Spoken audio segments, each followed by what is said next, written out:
So we've got live on YouTube at the top. So we're there, yeah? Done, yep. Good, good, good.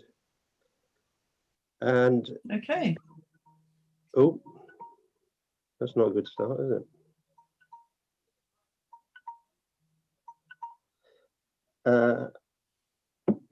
And I think we have 10 attendees by the look of it.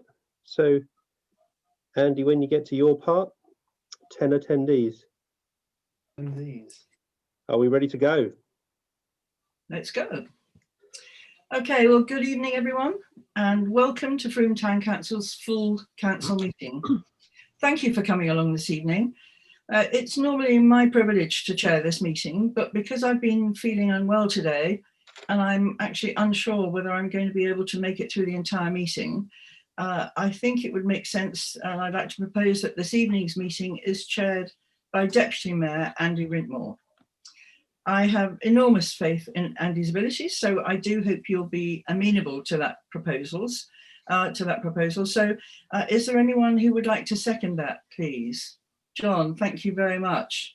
And all those in favour? Good. I think that's unanimous. That's lovely. Thank you very much. In that case, I will be at the meeting for as long as I possibly can this evening. Thank you very much for that. And now I'd like to hand you over to Andy Rintmore to chair. All yours, Andy. Hi guys, how's it going? So I'll just get this one out. Let's get this out of the way. Let's do it. Okay, I've got my script here. We are live streaming this via YouTube. Becky will be tweeting live updates. Will all participants, town councillors, staff, please mute yourself until you're asked to speak. Please use the electronic blue hand by clicking on the participants button at the bottom of your screen. Select the blue hand icon at the bottom if you want to speak. Will councillors please vote using the blue hand so that the vote can be recorded by Paul, our town clerk. Please forgive me if I need to end the discussion early because we may be short of time. We have 10 attendees, so welcome. Please can I ask that you pose questions through the Q&A board and we will patch you in to speak. Rachel will be managing and moderating the questions. So first item on the agenda is apologies for absence, declaration of councillors' interest and approval of minutes from the last meeting on the 18th of November 2020. Thanks, Andy. We have no apologies. Declarations, anyone? No declarations. So the minutes, are you happy? Rob's got his hand up.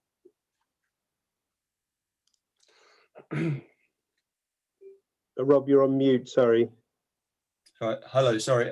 Yeah, I need to be recorded as being present at the meeting.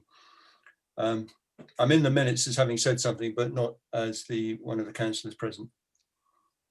We'll amend those, and when we whiz the minutes round to Andy to sign, that'll be amended in the minute, Rob. Thank you. Sorry about that. Another one, Andy, from the other Andy.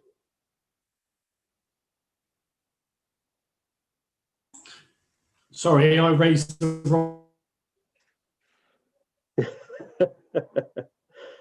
So Andy Rintmore, we need someone to propose and then someone else to second the minutes.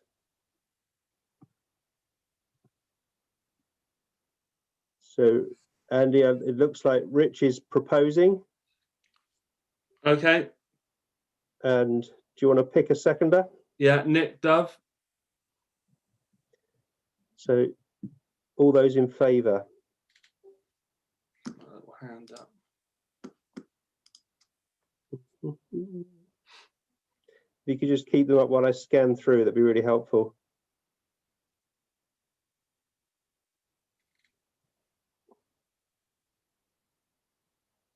I think that's unanimous. Can we put those hands down and just make sure if anyone's abstaining or not supporting the minutes, just to make sure. So that's good. That's unanimous, Andy.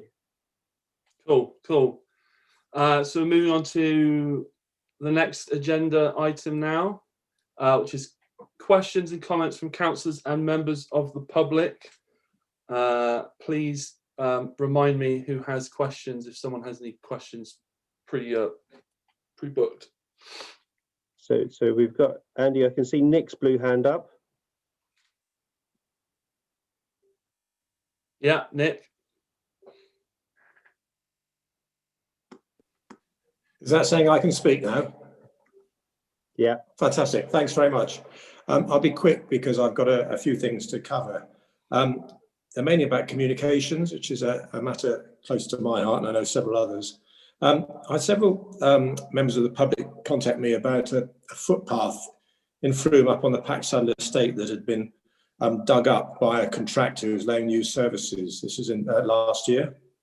And the contractors refilled the grassy bank with stones, plastic bags and rubbish to the point where it's very unsightly. No more grass is growing over it, and it's actually dangerous to sort of try and walk across it.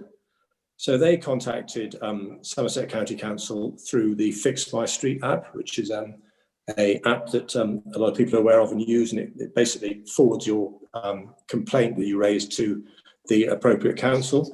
They heard nothing back. I contacted them, heard nothing back. So I again met another constituent who raised it again. So I went back and contacted them last week. And I got an email back saying, thank you very much. We will deal with your case in 3 days, 3 working days. So after 5 working days, I emailed them and they said, well, we don't give you any feedback. We don't tell you what we've done. So I said, well, that can't really be right. So I phoned them up and they said, no, it's a policy of Somerset County Council Highways Department to never respond or feedback on complaints that are raised to them. Now, I mean, I just think that is appalling. It's a public service that's got a monopoly on providing that service provision. And the idea that they take that sort of position, to me, is staggering. And it's basically to ignore any contact that members of the public make to complain about something that they should be dealing with and say, we're just not going to come back to you. And their reason is they're too busy. You know, a primary kind of role, a primary matter about customer service is to tell people what actions you've taken and keep them informed of the progress of that complaint. Appalling, really, really poor performance, poor reaction from a county department. The second point I wanted to raise was to do with Palmer Street, which is one of our heritage streets. It's got over 20 independent businesses in that little short street. And over a number of years, we have tried to provide, try and link them into the rest of the sort of heritage streets, such as Stony Street and Paul Street and Catherine Hill. And I note that one of the items on the agenda tonight later on is looking at our spending plans for the coming year. And one of the things that is in jeopardy if we don't support an increase is the lighting that Palmer Street really needs if it is to feel part of the town and works and will help make them feel inclusive and include them into the sort of whole feeling of belonging to the town centre. My third point, again, I'm quickly rushing through this, is a lot of us around this on this call are lucky enough to receive regular monthly income in the form of paychecks or pensions or whatever. A large chunk of our independent town businesses are people who have used their own money, their own initiative, their own ideas to rent premises and set up their own businesses. They've rented businesses, refurbed them, bought stock. And because of the pandemic, they tragically have been affected more than most. They've had to close, they've been forced to close their shops, their premises, whether they are retail premises or hospitality premises. And these businesses are a huge part of Frome's success. But despite this, many of them are still waiting for the grants that they are entitled to. I know the system that central government has designed and imposed is clunky and not terribly efficient. And I know that some people have been paid, that a significant number haven't. And whilst I recognise that there are real problems in terms of the way it's been imposed and the payment paid through Capita, who are not exactly famous for their efficiency as an organisation, what is really frustrating for people is the lack of consistent, regular, informative communication from Mendip about what's happening with these grant payments. If you can imagine people who have no income, but they've still got their outgoings, and to be told there is this money coming, but not to have any information on a regular basis that updates them. There has been something put on the website last Friday, which is helpful. But again, we talk about every day is important to people. So I'd really urge Mendip District Councils, please, to go back and ask that Mendip provide a better link in terms of communication with this group of people and businesses. And lastly, very briefly for me, I'd like to thank the rangers who have installed planters and a bench halfway up Catherine Hill. I've had, I think, over 72 comments about it since it went up, and it went up yesterday. All positive, apart from one who said it used to be a good place to unload and load. But otherwise, everyone really positive. So thank you very much, rangers, Frome Town Council staff, brilliant. And I'll now shut up. Thanks, Andy. Thanks for that, Nick. Who have we got next? Lizzie Boyle. Thank you, Andy. I will endeavour. I only have one thing, so I'll try and take a quarter of the time that Nick took, and I'll still take more probably. Just also the classic tradition of a comment rather than a question, just to bring people up to date with some discussions that have been happening in the Fromefield area recently, where there has been some concern about traffic and particularly speeding in the area, kind of where the 20-mile-an-hour zone ends, coming out of the north side of town and coming up to what we still call the new co-op at Fromefield, even though it's been here a few years now. It's an area where there's usually traffic parked on one side of the road. There's a lot of weaving in and out.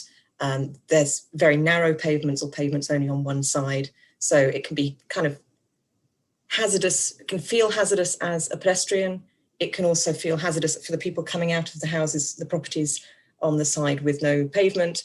And so residents have been talking and wanted to express interest in what can be done to look at reducing the speed limit potentially, or putting in some sort of traffic management to make the space feel safer. This is just to say we've talked about this amongst us as a councillor group, and Sarah, Nick and Anita and others have been involved in discussions about 20-mile-an-hour enforcement in the town centre. We have that speed limit in place. It's not really observed at all. So it's something that I think councillors are very keen to take action on. When we get the opportunity to get out there and do some community speed watch, you can expect us in our high vis doing the thing. And we're hoping that residents will join us in that, so we can get the evidence that we need to really put the case to Somerset to say, look, this isn't working right now. So thank you to all of the other councillors who've been involved in the discussion, to residents for raising it, and also to the staff for the advice that they've given on best ways, particularly Peter, on best ways of engaging with Somerset County Council so that we can kind of do this in a structured way. End of. Thank you. Thanks very much, Lizzie. We're going to go to Sarah next. Did Richard have something to say in response to that, though? Because I noticed you just stuck up your hand. No, okay. I've just got a question, really, on behalf of some of the residents who live down Willow Vale, well, and some of the people who live and work in the town generally. The proposed closure of the footbridge, the footpath underneath the bridge at the end of Willow Vale that goes into Rodden Meadow, and the lack of realistic alternatives if you're in any kind of mobility vehicle or you have a buggy. It's possibly discrimination. I wondered if there'd been any discussion or anything that you could share with us about how that might be tackled or challenged from a pedestrian point of view. Shall I get that, Andy? Is that okay? Yeah, if you want to, yeah. Apologies if I can't see Chris at this stage, but I don't think he's here. What we've done, Sarah, is Anita, as Mayor, has written to the Network Rail requesting that various things can be done and wanting a reply about whether they will be or not. That includes the sort of the possibility of pedestrian access under the bridge while the works are going on, stopping works at weekends, and also exploring the possibility of whether they can contribute to sort of making good on some of the big holes that they've enhanced on Willow Vale. So Anita sent that off this week, and Chris will chase that as soon as to see if we can get an answer from them. That's great. Thank you. Thank you. Is there anyone else want to add to that, or shall I move on to the next question? No. Rich, you're up.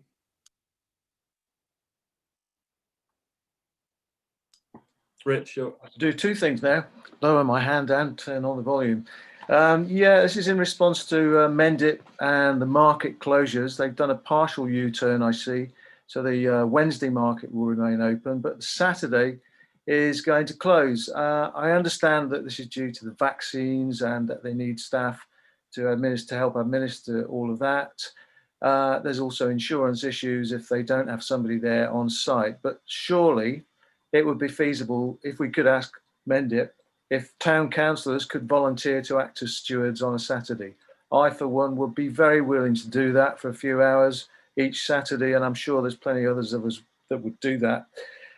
This would let the market carry on. It would help small traders who are struggling enough as it is, earning the gratitude of everybody. And isn't it safer to be outside than inside anyway? I urge us as a council and Mendip to let us do that, because I think that's a very, very easy fix. Andy, I wonder whether Peter's got anything to add to that. Well, I just wanted, of course, I just wanted to let you know that we are exploring with the market and events manager the possibility of getting that Saturday market going again. And in fact, I, together with Rachel Griffin, met with that manager this afternoon. There's definitely an opportunity for further dialogue about this.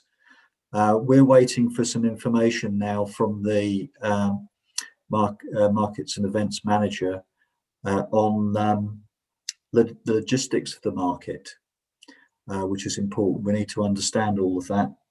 And I think once we've got that, we'll take it from there. So just to reassure you that the dialogue has started, and I'll keep you posted. Okay, thanks, Peter. I really appreciate that, because if we've got insurance cover for activities that we do have anyway as a town council, I'm sure we could use our insurance if need be. And I've got plenty of high-vis jackets and tabards already, so I'm ready. Bring it on. Okay, lovely. I've got Scott's got his hand up. We go to Rachel after Scott, I think. Scott. Yeah, just to sort of add on to Rich's comment there about the market, a couple of the traders have also been in touch with myself, and I know a lot of other councillors as well.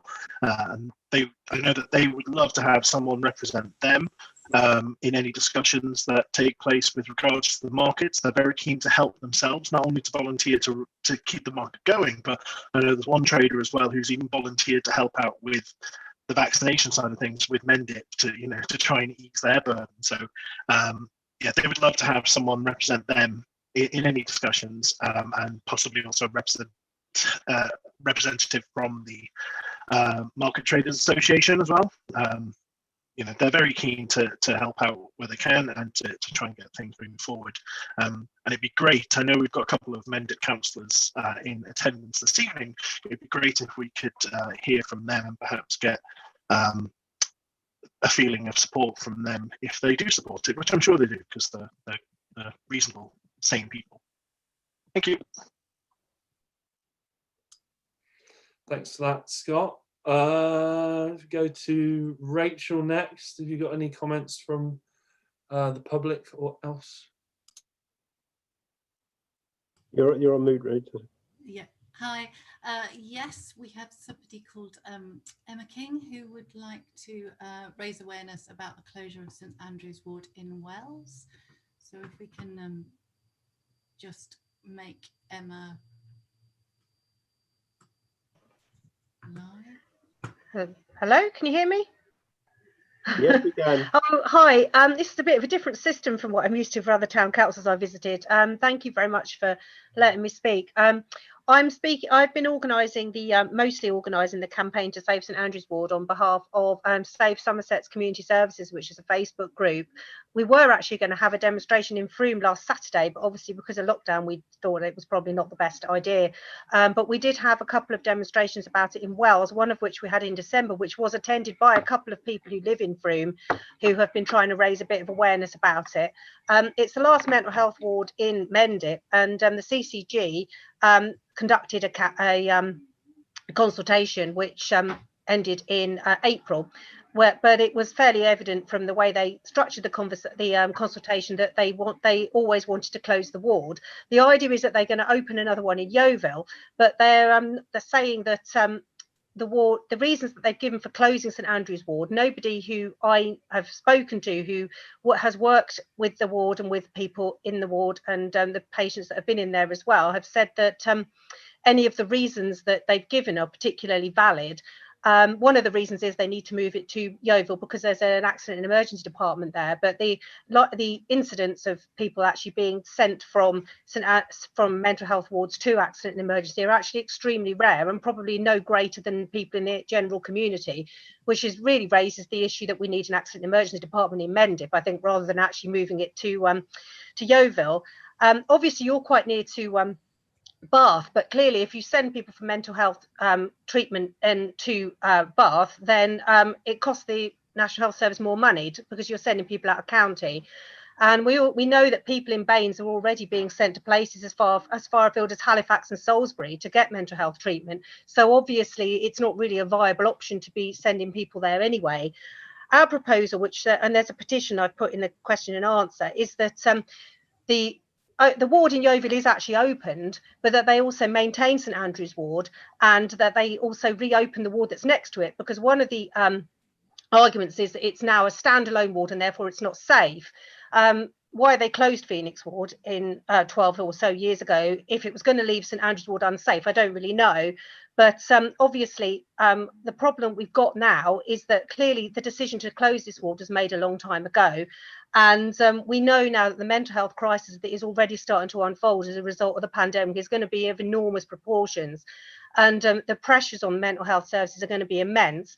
So what I'm asking is if you could possibly consider, as well as signing the petition, is to send a letter to the CCG to ask that they delay the closure to see what the impact of the coronavirus is likely to be. Because I really do feel that at the moment, if they close it now and then they realise that they're completely overwhelmed, it's going to be very, very ill thought out. So I spoke to Langport Council yesterday about this, and they seem to agree that it would be a good idea to send something through. One of the consultation results actually were that 54% wanted to keep the ward open, but they found that 75% of people in the actual area around Wells were in favour of keeping it open, and they've therefore decided they could discount the results because the people living nearer to the ward were more biased. So obviously if people further afield can make their feelings felt about this, then it may make them pay a bit more attention when they realise actually it's going to affect a much wider area than just the immediate surrounding area of Wales. I actually live in Glastonbury, for context there. But obviously people in the area around Wales, if they have to travel all the way to Yeovil, bearing in mind buses stop about 5 o'clock in the evening, they cost about £7. There aren't any on Sundays. And people who are in these wards need visits from family and friends to help them to recover more quickly. Plus the fact that obviously they get a thing called a Section 17, which enables them to have short periods of time at home, some of which were very time strict, and clearly if they only have say 3 hours to spend at home and have to spend half of that time traveling, it's going to have an impact on their recovery. So the facts are that clearly, even though the CCG claim that they're not actually going to be decreasing the number of beds, obviously if people are going to be in those beds for longer, then clearly it's going to have an impact, and it will mean that the actual reality will be that there's likely to be fewer beds available.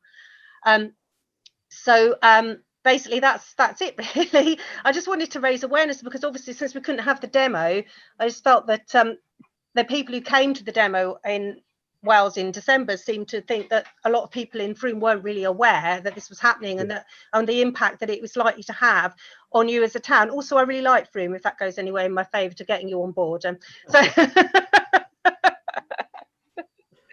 But thank you very much for listening. Would you need me to? I put the petition in the Q&A. Do you need the details for contacting the CCG in there as well, or what would you like me to do? Andy, can I make a suggestion? Yeah, go for it. I'm making an assumption that councillors are sympathetic to the point that Emma's making about I'm getting lots of nods and thumbs up.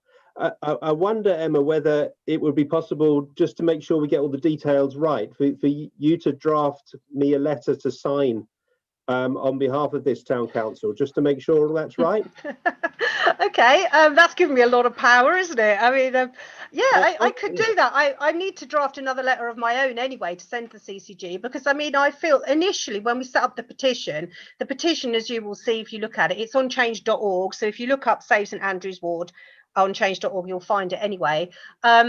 We set that up initially to talk about the idea that they should maintain the ward and reopen Phoenix Ward, because they said they come into this money, and one of the proposals that they put forward was actually that they could open an entire ward with unit with all the wards from like Taunton, Yeovil and Wells in it, which, so if they've got enough money to do something like that, presumably they've also got enough money to keep the wards open.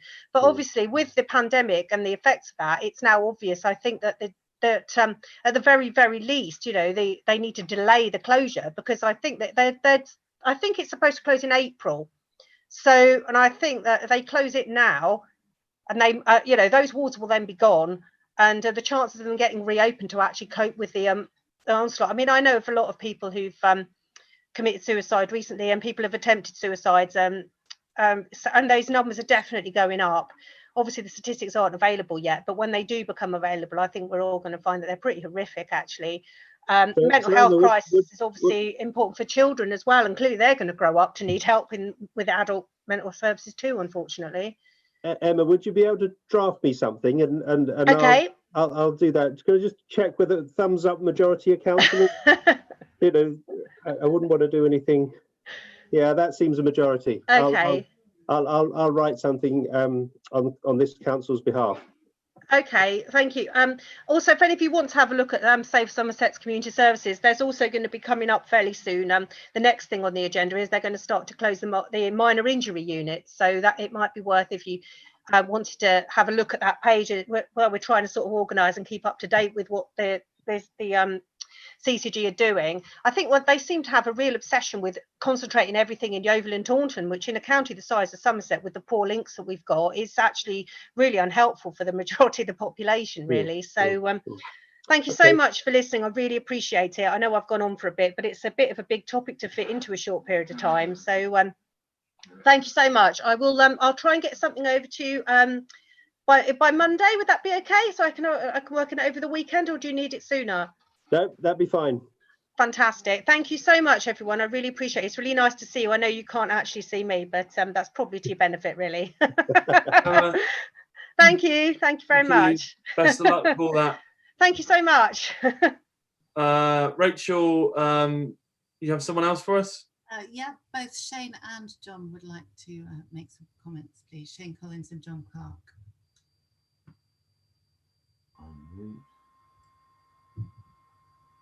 Hello. Hi, Shane. Hi, can you hear me? Yes. Yep. Yes. Good. Can you see me? No, doesn't matter. Okay. I just wanted to update you all on the Mendit's change of corporate priorities with the vaccinations, as been mentioned. You know, there are new corporate priorities which are going to be looked at each month. Still aiming to deliver statutory services, still supporting the economy, but we're still waiting to hear exactly which non-statutory services will be dropped. But we do know markets have been hit, as mentioned. And I just want to reassure you that certainly the Green District councillors in Mendip, and I'm very likely the Lib Dems as well, have been peppering the portfolio holder and neighbourhood services as to why this is. It just seems illogical. It's legal for food stalls to be open in markets. from a research point of view, we know it's safer to shop outdoors rather than an indoor supermarket. And many local traders depend on the Frome market. So I'm trying to find out or get confirmation that it is simply one market's manager, Suzanne Sharp, at the Frome market on Saturday. And if that's the case, continues to make the case that she could be better deployed at the market, allowing hundreds of people to shop safely and give the traders some business. But yes, it's good to hear, Peter, you're also speaking to neighbourhood services. So yeah, I mean, I think more comments the better, but it just seems very illogical that they're not going to be open on Saturday.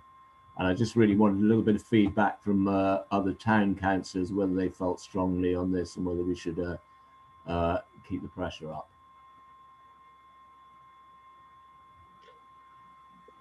Does anyone have any? Is it just nods and thumbs?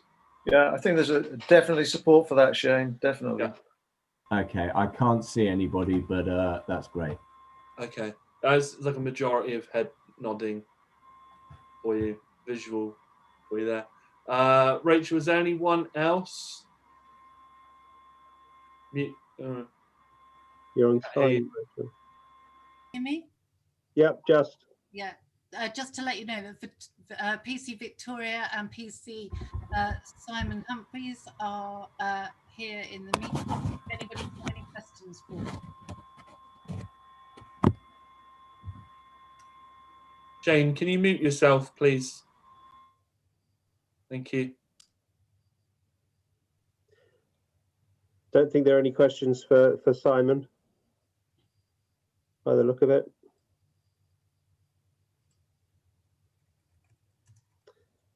Rachel, was there anyone else? No, that's it for the moment. Okay. We've got some. Sorry, John Clark. We haven't come to John yet. The only way we can make John speak is promoting him to panelist, so I'm doing that now.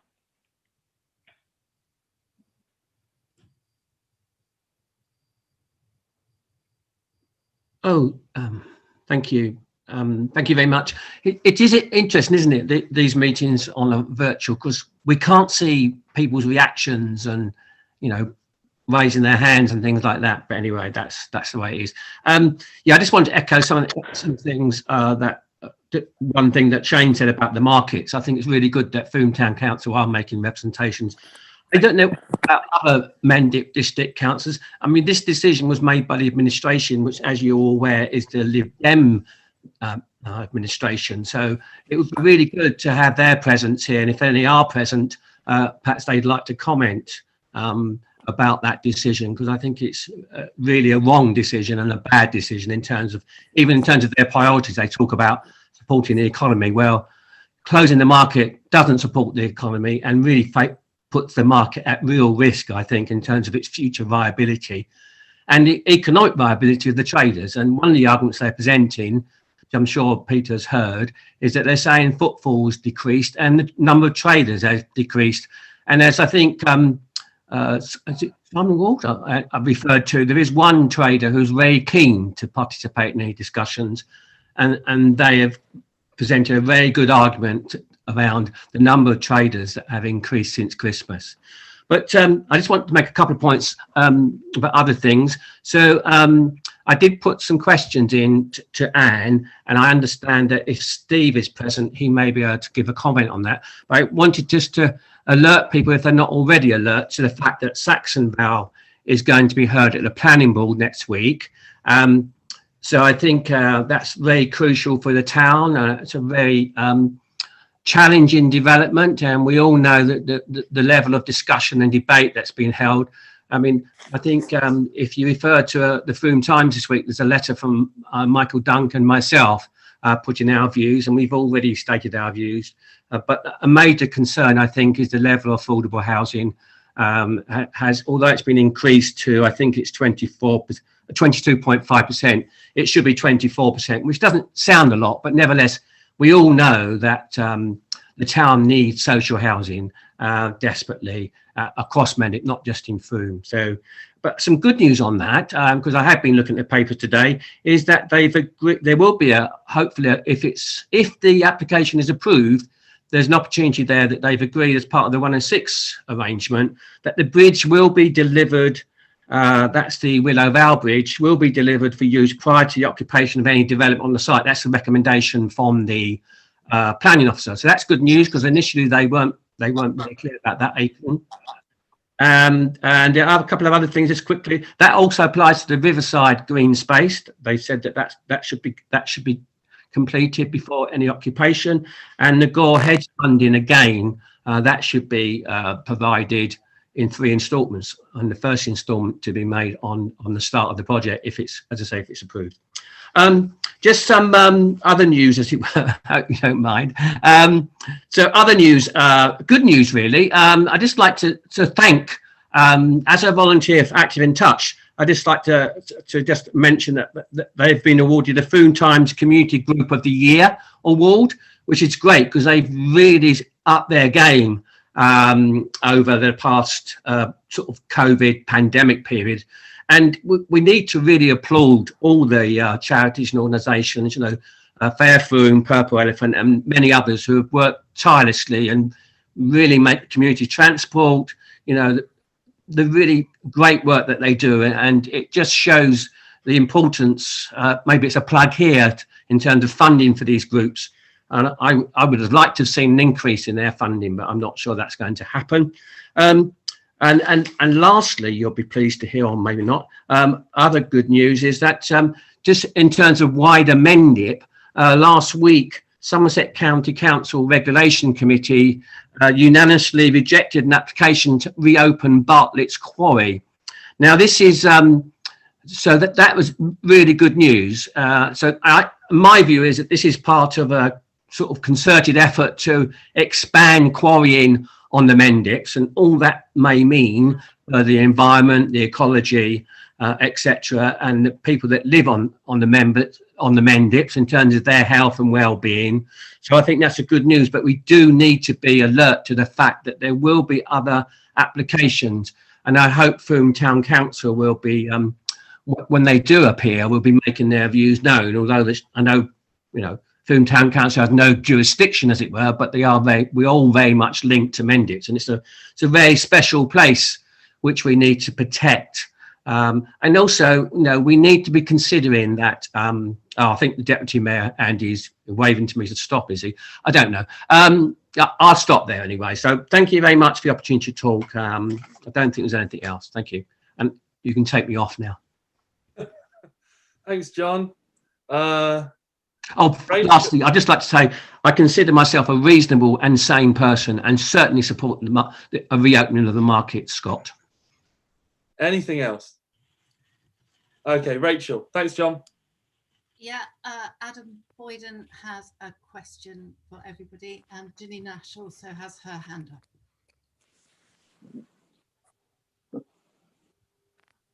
Hello, hi, it's Adam here. I'm not sure if I'm on video. I don't think my phone will cope.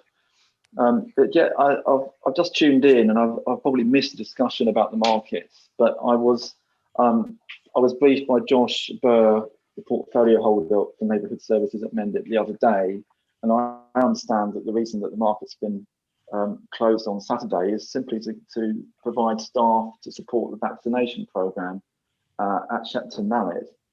And I think that's quite important because we are in the middle of a pandemic, and 1,700, I think, people died today, and the numbers are going up. So that is how the council has been asked to support the NHS in giving vaccinations. And I think we need to recognise that. And that's very important. It's not just a trivial decision. Is there, apart from lobbying Josh and the officers, is there a way that the town council can actually support Mendip in helping the vaccination programme and potentially supporting the markets on Saturdays as well, logistically? Or is it simply a lobbying campaign that other councillors at Mendip and other and town are going to encourage to put more pressure on the district council, which is under considerable pressure already? So can you help at all And I know Janine wants to say something similar, I think, as well. Thank you. Thanks, Adam. Shall we go straight to Janine then? Yeah, if that's okay. Yeah. Can you hear me? Yeah. Yeah, so I was only going to say, further to what Adam and John have just said, I spoke to Josh this afternoon, and basically what Paul has already done, Paul Wheelhouse, in approaching and what you guys have already discussed about offering to help out where you can, and offering support for Saturdays was going to be the thing that I would suggest, which you've already done. So I was just going to say, I couldn't get on earlier when you were all talking about it and asking if you had any Mendip councillors on. I'm just pleased to hear that Paul's already making inroads, and I'm fairly confident that between you guys you can work something out. And if there is anything I can do to help, please just shout and I will. Thank you, Janine. I've got hands up from Scott and Steve. I'm assuming this is on topic. Mine was just going back to John Clark. Actually, I had my hand up just then. It was just to do with the Frome Times People and Group of the Year. It was also just to add in, first of all, my congratulations to Active in Touch for their win, but also just to acknowledge that the town council staff had also been nominated for the Group of the Year. And I think it's, they are some of the unsung heroes of the many unsung heroes in our town. So I just wanted to give them a nod and a wave and a round of applause.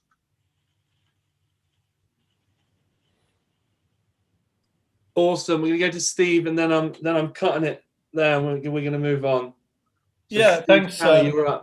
Thanks, Andy. I just want to go back to Adam and Ginny and the other Mendip councillors. Really, I mean, it's as you can sort of gather, there's a huge amount of support from the town councillors to help out in whichever way we can. I just get the feeling if we'd have been given a heads up on this sort of a week before, then we could have mobilised it and we wouldn't have had any of this issue with the market closing or whatever.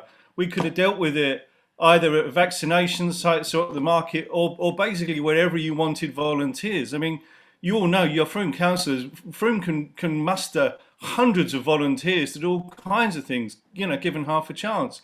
It's just a real shame that it's always sort of reactive instead of proactive. And, how can we get this sort of stuff out of Mendip quicker? It's not the first time we've had it with East Hill and now this.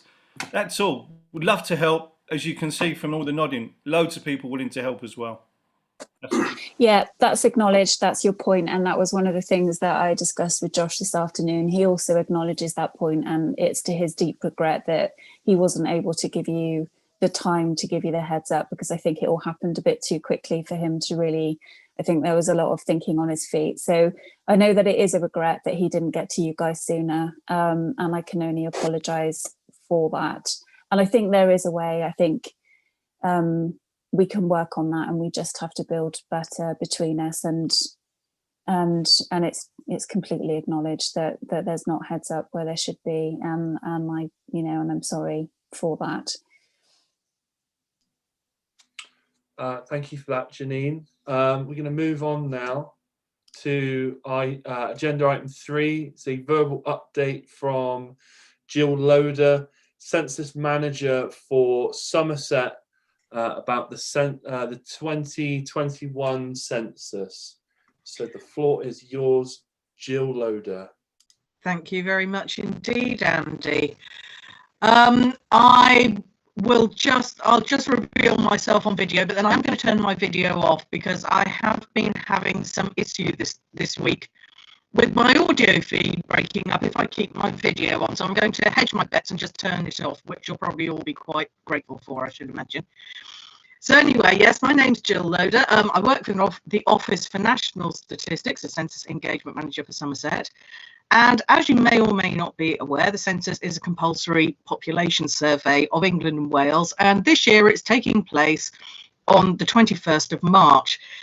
It is a once-in-a-decade opportunity for us to gather a detailed snapshot of the population of Somerset and its varied characteristics. And the data which are collected are incredibly important because they're used to plan investment and service delivery across the public, private and voluntary sectors. It really is vitally important that the census sheds light on the longer term trends and reflects today's society, and especially how society has changed since the last census. So my role is to maximise completion rates and generate buy-in by promoting the importance of the census and the need to complete it. I do have a special focus on those groups and individuals within the local area who may potentially be either more difficult to engage or who may face barriers to completing the census. And this may include people, for example, for whom English is not their first language, people of all ages who are homeless, people from lower income households, members of the LGBT plus community, people with physical and or mental disabilities, people who lack digital skills, and many others. I would just like to emphasise again that it really is crucial that everyone takes part, because there is a risk of the needs of different groups not being met if all sections of society are not adequately reflected in the census. So 2021 will be the first census which is run predominantly online. That doesn't mean that it's online only, because anyone who needs a paper form can request one and one will be sent out to them. Households will receive a letter with a unique access code by the beginning of March, and this will enable them to go online to complete the questionnaire. Support centres and telephone lines will be available to help people to complete their questionnaire, whether that's online or in a paper version. The 2021 census is also unusual in that it includes some new voluntary questions on sexual orientation and gender identity for those aged 16 and over, and also a question for the first time about veterans. Anyone living within a household who wishes to keep their census responses private can request an individual form, and data they provide will effectively override any joint form which has been submitted.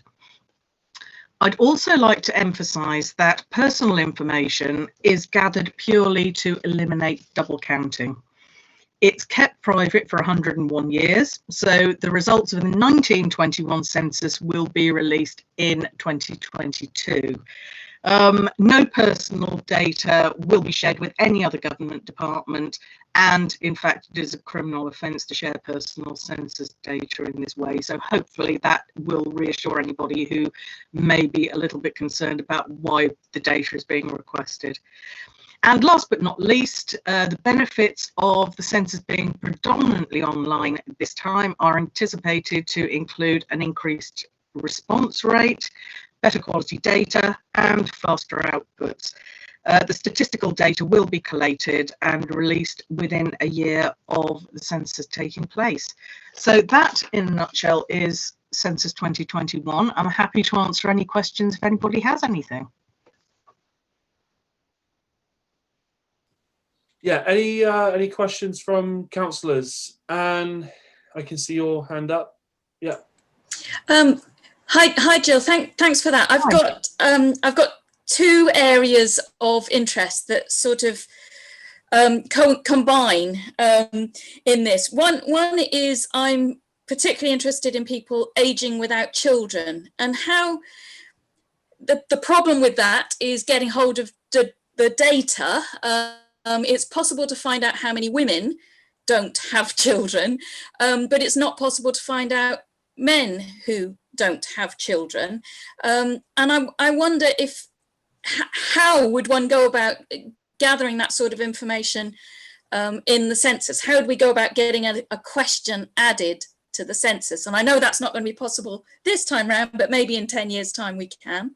The second area of interest is those who are digitally excluded. And this just seems another hurdle for those members of society. Yeah, I mean, that's a really fascinating point about that you raise about how do we find out how many men are aging without children. I don't have an answer to that, but it is it is certainly something which I can feed up. Can I ask why you're specifically interested in that particular? I don't have any children, and I'm going to be aging without children. I just wondered whether there was... Turn your video off, please, just so the audio improves. Sorry to butt in there. No, I was just wondering whether there is a national or something of that nature that that's taking on you as an exemplar to add weight to the argument for it being included as a question. Before it folded, I was a director of an organisation called AWOC, or Aging Without Children, but unfortunately we couldn't get sufficient funding to continue. But our anecdotal evidence indicates that there might be as many as 1 in 10 of the population who, for one reason or another, are over the age of 50 or over the age of 65 without the support of a younger generation. Okay, that's very interesting. Okay, I'll see what I can do. And I will, if I get an answer, I'll feed it back through Laura, if that's okay. Brilliant. Thank you, Jill. And the second point about digital exclusion, I live in Somerset myself. I am very aware that there are some parts of the county that experience quite a significant rate of digital exclusion, particularly West Somerset. And that's something that I'm personally quite concerned about. There are projects which are running at the moment with the support of Citizens Advice, but of course, because we're in a lockdown situation, Citizens Advice, as you will know, are currently closed to face-to-face visitors. So I do understand that this is a real issue. This is why paper forms will be available to anyone who wants them. We are in the process of setting up census support centres in locations across the county. Because of the current unfolding pandemic situation, it's not really possible for me to predict what the situation may be on the census weekend or even in the lead up to it. My personal feeling would be it's highly unlikely that there will be face-to-face engagement, but that's not, that's just me sort of saying that from the evidence. From the ONS's perspective, the situation is being reviewed on a day-to-day basis. The census is definitely going ahead. Telephone support will be available. And I'm also trying to engage with a network of local and community organisations that can support people in completing their forms. And we also have a huge field staff which is currently being recruited, which can go door to door to try to support those households that have not completed their census. So the anticipation is that there will be sufficient support measures in place to support those people who are not digitally enabled at the moment. But the anticipation is that around 75% of people will be able to go online to complete their census that way.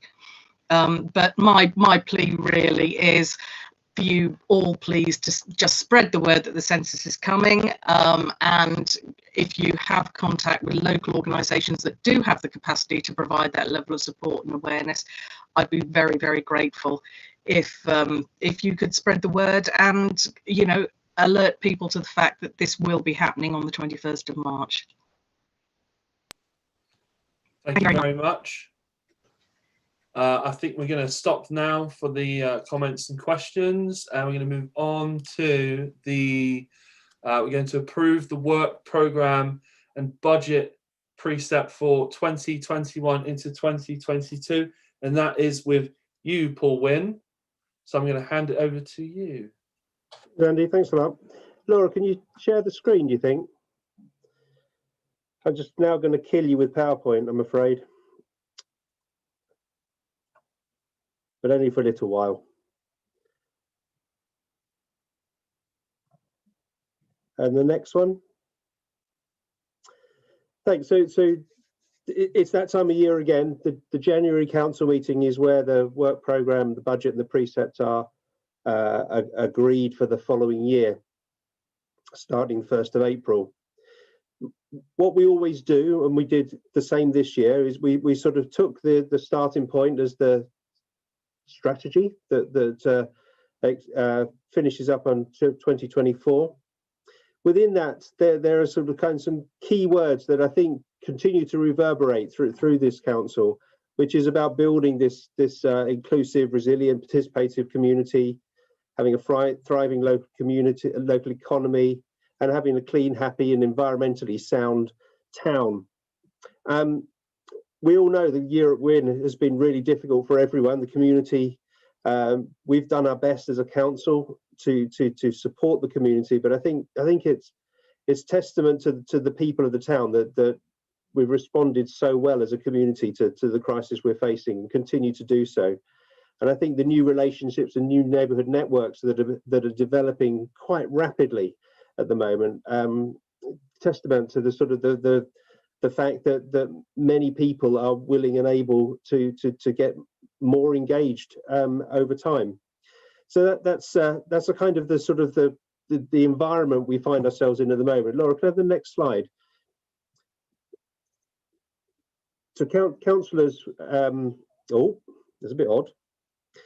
Councillors will have been talking behind the scenes about this. Obviously, this hasn't come as a shock to anyone. But I think one of the main messages that we've picked up from the community and councillors is the real need to make sure we build flexibility into our working future, into the budget and into the staff body. We need to continue to be in a position to be able to react without dropping everything else to new emergencies that are coming up or the continued emergency, but also the sort of opportunities that might come up. So I want you to sort of take away from my introduction to this that there is flexibility. We can adjust the work programme. As we saw earlier last year, the staff body can turn around on the head of a pin and do other things that as and when needed. We're able to flex, as it says there. And Sarah will elaborate a bit more on this, but the budget we have built-in flexibility into that as well. So it's interesting to note and hopefully take away from this bit that whatever you agree tonight, with the exception of the precept, we can tweak and adjust over the year ahead. So next slide, Laura, please. So as the same as last year, for those of you who are avid watchers of this programme, we're going to follow the same approach. Peter will take over in a second and just give some highlights over the work programme.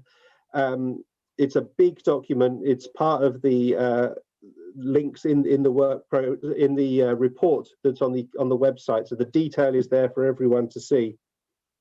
I'll jump back in a bit then and say sort of the sort of what we're proposing, sort of minor tweaks to the staff body to enable to deliver the work programme. And then finally, Sarah will come in at the end. We'll stop at after each of those three sections for questions. And if you've got questions about the work programme, chip in after Peter's stopped, and me about the staff body, and Sarah about the budget. I might just break it up a bit, otherwise the three of us will just be talking at you for many minutes. So at this point, therefore, I'm going to hand over to Peter. Thank you, Paul. Next slide, please. So how did we construct the work programme? Well, we started not just with our corporate strategy, which was approved in November 2019, but also what we have done is we've heard from our councillors and the wider community on next year's priorities. The current plan was thoroughly reviewed. We took into account those things that were complete and those things that we should continue to support recovery and the community through the crisis. Managers also considered the capacity needed to deliver. And as Paul said, he will talk about that a little later. Next slide, please, Laura.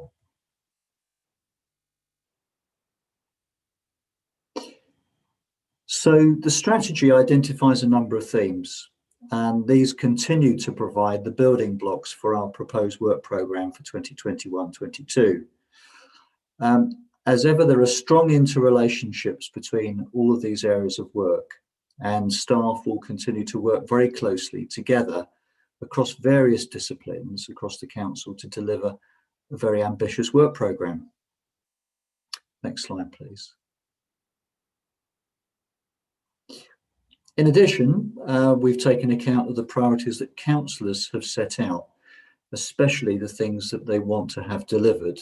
And I'll highlight in particular here that mix of intangible and tangible benefits, and also some projects for delivery in year, some quick things that we can get done. Next slide, please. And we've also taken into account what councillors would like local people to have said in response to our delivery over the coming year. And those priorities, if you like, are identified there in that slide. Now, councillors have received a copy of the draft work programme, of course, and it has also been published. And as Paul said, the work programme is a fluid document and can flex through the year. It is a big document, the work programme. It contains a lot of detail, so you'll be very pleased to hear I won't be going through it line by line. Rather, what I'm going to do is highlight some examples of projects we will deliver next year in line with your stated priorities. Next slide, please. Starting with our work in communities. So over the past 6 months, we've seen what neighbours can do for each other when need be. And we plan to increase the support we give the emerging community networks over the next year, such as the one shown here in the first image there, which is of Edmund Park. We'll continue to identify and address gaps in services and provision for families, children and young people. And we'll launch a new Families Connect signposting service as part of that. We'll also continue to offer support and advice to community groups, and that will include administering our grant schemes and providing training, and also help with fundraising. Next slide, please.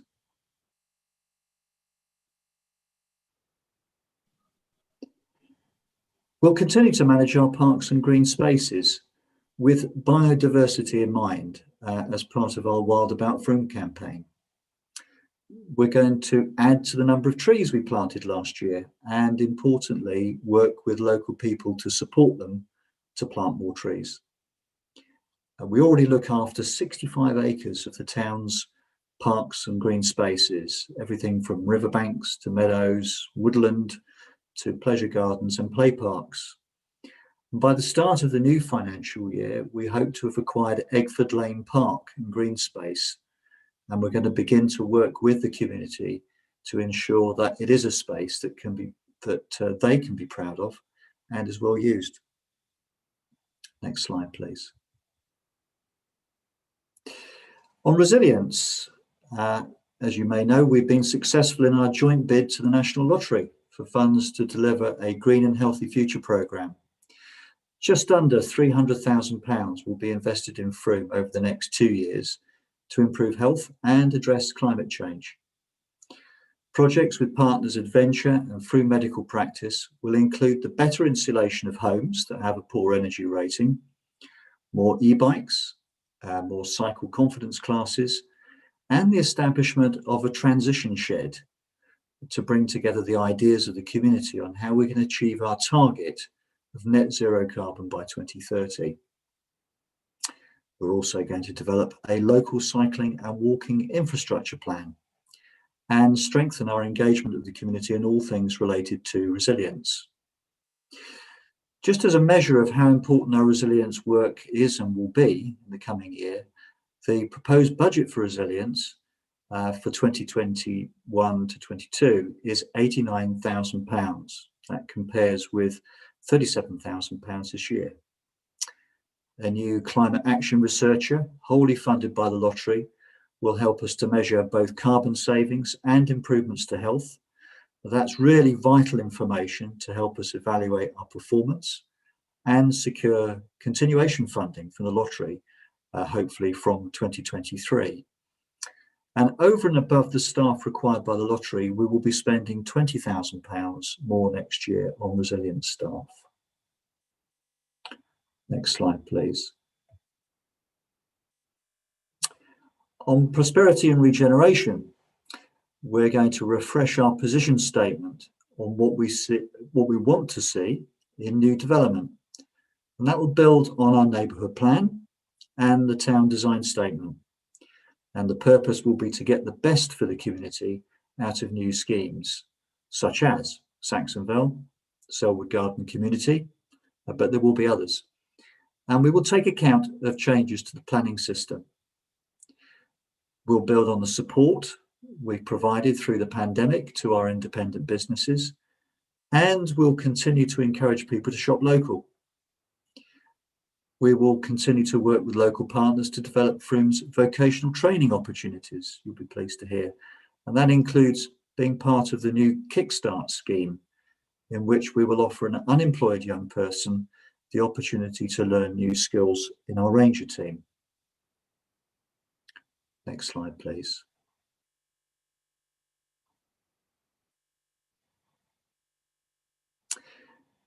We'll continue to look after the town hall, making it welcome, open and accessible for all, and provide homes and meeting places for numerous local organisations like Y, the Frome Learning Partnership and Frome FM. We project that our town hall reception service and Discover Frome information point will handle on average 1,200 queries per month. We will lead, support and fund numerous events throughout the year, and through our websites and notice boards help to support hundreds more events for the town. Lastly, and this doesn't fall neatly within any of the activities I've covered so far, an important area of work will be our preparations for Unitary, including securing the principles that we want from the Unitary Agreement and being ready to start working with the Shadow Authority. Also, we'll continue our engagement around Unitary, including close working with other councils in the parish sector. Next slide, please. So that brings us to any questions. And in this particular section, just like to say, we'd like to invite questions about the work that we're doing. There'll be an opportunity a little later on for you to ask questions about the budget.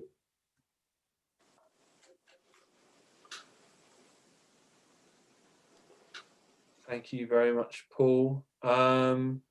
John Nelson, you up? Thank you, Andy. Thanks a lot for that presentation. I was just reflecting as I was looking at that, and I've been looking at a lot of it. The breadth of activities, there's such a diversity of activities and things that the council are doing and putting investment in. I guess my question to you would be, how do you actually assess value for money for the different activities? And both value for money, but also the prioritization. At some stage, how do you prioritize what's being done and how much is dedicated to the different activities in relation to some sort of measure of impact? I can talk to you a little bit about what we're going to do on the Green and Healthy Future programs, because no, for me, it's just a general question about the council's okay. The staff decision-making process to prioritize activities rather than going into the detail of any one of them. I guess that's an interesting question. I guess the prioritization primarily is a job for the councillor body. It's for you to decide where the priorities are set.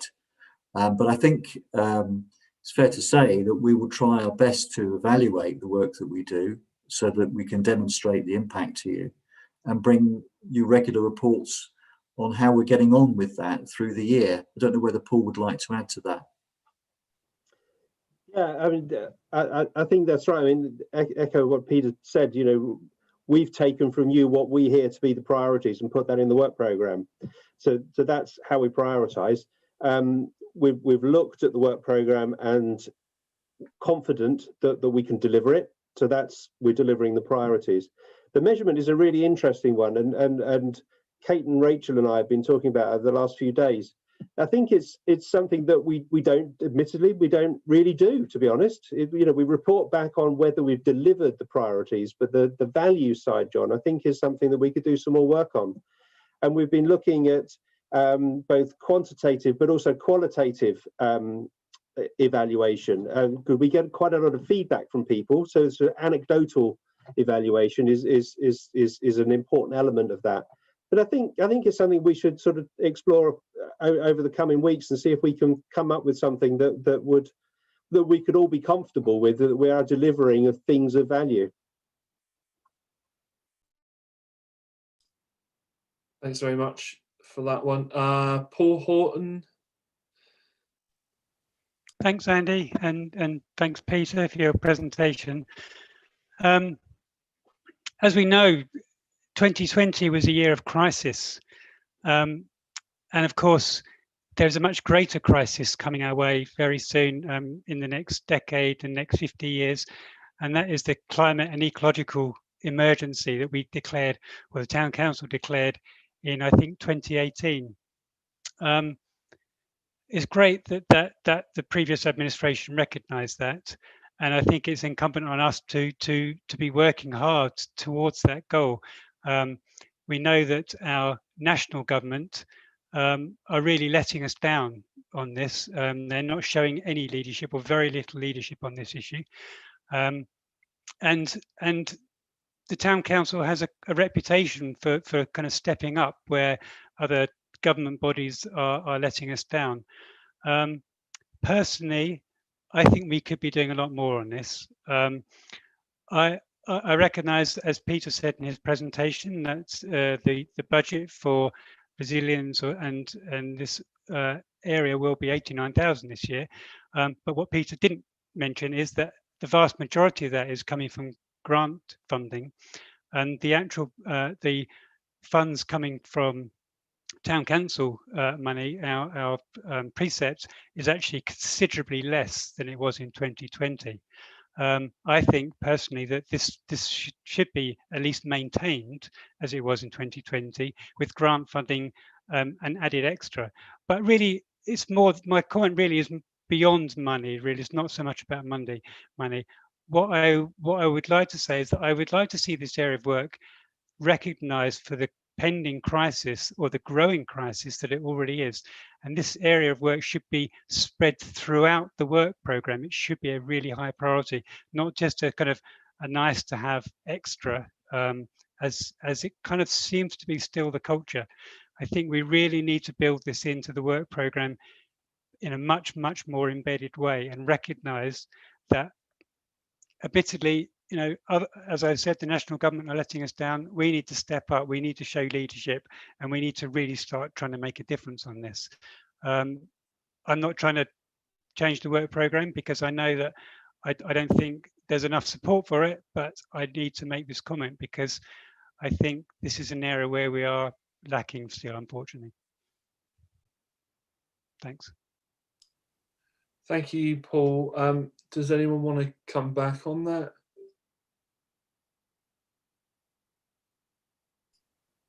No? Lizzie's got a hand up. Lizzie. Hello, Lizzie. Hello, sorry, I don't know if I'm on the first screen or the second screen. I should have used my blue hand. Just to come back on and to add on what Paul said, and actually picking up on something that councillors talked about at the beginning of last year in the before time. We had some really good initial discussions about this notion of an environmental resilience framework, of being something that could be developed between staff and councillors to really inform how the council makes its decisions, and really thread environmental thinking, climate, and ecology through the decision-making processes. And perhaps this is a good opportunity to kind of reflect back on those discussions and start them again. I know there's been a lot of really good thinking in Cornwall about the donut economics model, for example, as a tool that they're kind of working with as a county council to inform their decision making, which balances the kind of climate and ecological limits and social kind of what we'll tolerate as a society sort of thing. So maybe that's something that we could look at discussing again as councillors and with staff. And I'm delighted that Nikki is here this evening, who's our new addition to the resilience team, and perhaps she said adding to people's workloads already. Sorry. But perhaps that's something that we can pick up again. Thanks, Lizzie. Rob Collett, you're up. Yes, thank you. I suppose it comes as no surprise to many of you that I support Paul and Lizzie's comments. And I think really just the angle I want to come from, because I really do appreciate the amount of effort that's gone into this particular work program and budget, and I really appreciate the implications of it. It's fantastic. We've got the money from the lottery fund and so forth. Nevertheless, we are in the middle of a pandemic, and it seems to me, from the perspective that I'm standing from on a science-based approach, that a lot of what we are facing now has come from the limits that the human race has put on ecological boundaries, and that we need to really be taking this much more seriously than we do. I'm not being particularly articulate right now, but that it's just simply that we're not going to go back to business as usual with the kind of priorities that we had before. We are in the middle of obviously a crisis, but there are much bigger crises which are coming down the road towards us, and we really do need to take that much more fully on board than we currently are. So yeah, I think there are various ways that we can go about approaching that, and Lizzie has mentioned one which I think would be a really interesting one to explore, the donut economics approach. Thank you. Thank you, Rob. What's next? What do I do next? You hand over to me to do the staff bit. There you go then. Thanks, Andy. Laura, can you share the screen again, please?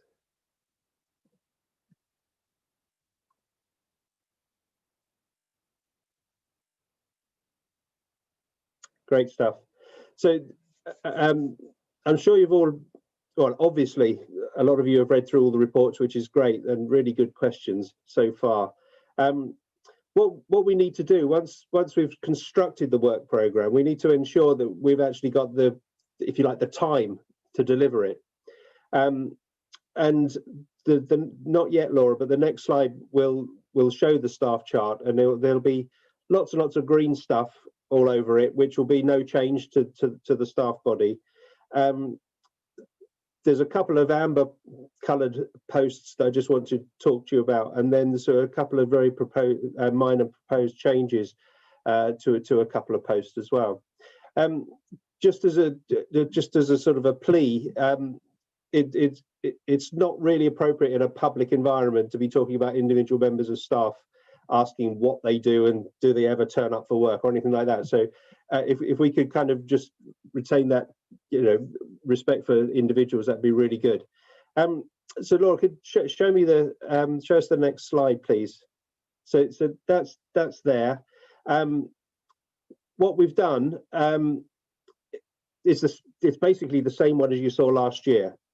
The orange bits or the amber bits are I'm just going to raise it a bit so I can see it as well.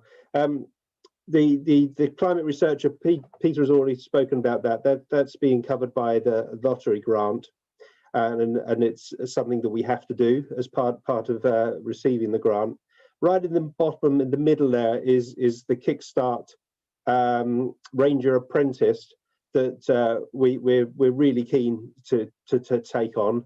Again, that will be virtually budgetary neutral. The apprentice salaries fall below our real living wage floor, so there'll be a little bit top up on that to ensure that post holder is able to eat. And the business admin apprentice, it was approved last year, but obviously we've had a very difficult year, and Sarah and Hannah Panisha and I really want that to happen, but we think we wouldn't be able to give the support to that apprentice while we're all working from home. So what we're proposing is soon as the lockdown ends, we will recruit that post, and we've accommodated that into the budget. So those are the budgetary neutral things. The three red bits, those three posts, the children and young people's officer is one post done by two half-time staff. Looking on the left-hand side, the marketing comms post, At the moment, that they have that post is a 0.2, so 2 days a week, and that splits with the other marketing and comms post, which is a 0.6. So the 0.4 and the 0.6 makes a whole post. So that's the permanency on that. What we've been doing, because we had quite an increase in the demand for our comms work, and that I think will continue once you sort of have sort of settled down into the work program. There's an awful lot of work that we need to do. So the proposal is to make the current post a full-time post as opposed to a temporary post until the end of this financial year. So it's slightly complicated. Just to emphasize, there's a permanent part of that post, which is 0.4, so 2 days a week. The temporary bit until the end of this year is the 0.6, which is 3. So what we're proposing is to make that post a full-time post.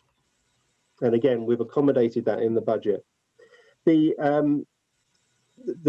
children and young people's officers, we were really lucky in having some funding from the county and the district to support our funds to bring those online a year or so ago.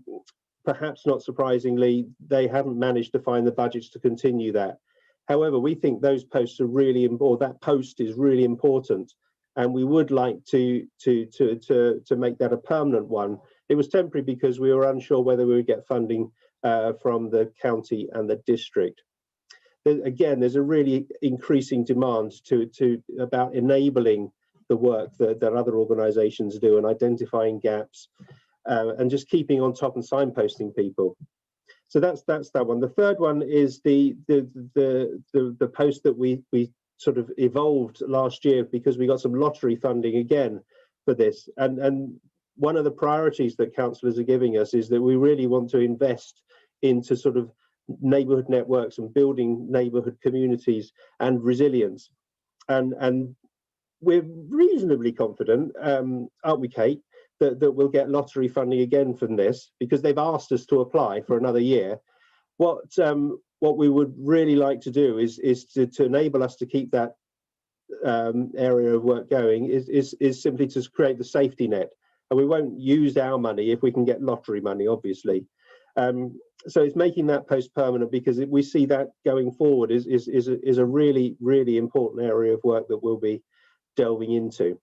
So those are the minor changes. They're already happening at the moment. They're already funded until the end of this financial year. The request for those 3 red squares is simply to make those posts permanent, and then we can get moving and we can plan ahead. Having temporary posts is really difficult to plan longer ahead than the end of the contract. So that's that. Is there any questions on any of that?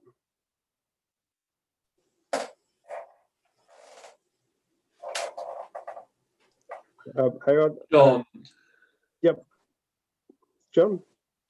Okay, yeah, I guess my question is, so 2 new posts and 3 posts becoming permanent. And some of those, well, at least one of those posts becoming permanent is sort of, we hope we get the funding, but it's transferring temporary contracts into permanent contracts. And for me, it's that rationale because, you know, you can do that accidentally. Suddenly you have a permanent staff member, which has happened.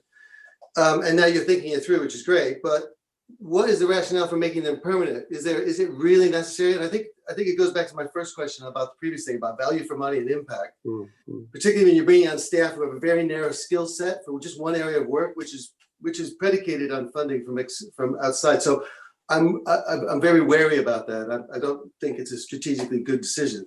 So that's why my question is, what is the rationale to make them permanent? Why can't we just keep them on in the way in the way they are now, so that we'll know where we are financially later on, whether they can be permanent or not. And particularly when there are thousands of neighborhood networks in Frome already.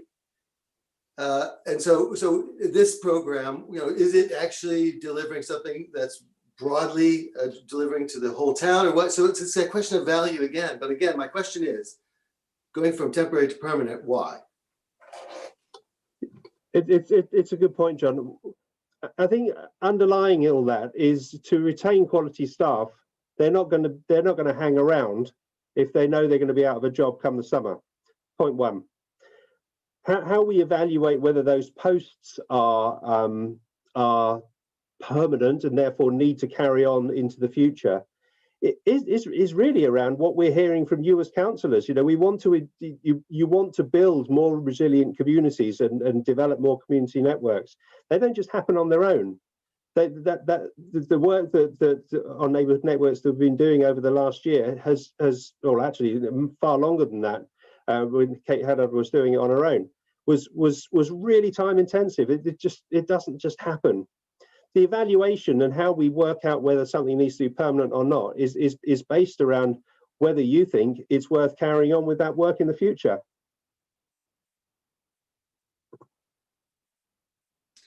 Thank you, John. Thank you for that, Paul. Paul Horton next. Just a quick question. I just noticed what seems to be an anomaly on the on that chart, which from a resilience point of view, again, I noticed that Emma Parker, her line manager, is officially Anna Francis, who's obviously on sabbatical at the moment, whereas Nikki Brain seems to answer directly to Peter rather than being reporting to Anna, although Anna's not around. But is there a reason for that? Peter, do you want to take that? Of course. Nominally, all of the resilience staff report to Anna as the resilience manager, but while she's on sabbatical, that they will temporarily report to me as the next rung up, if you like, in the organisation. So that's the current situation. But as soon as Anna returns from sabbatical, then both Nikki and Emma, and indeed the climate action researcher, will be working to Anna.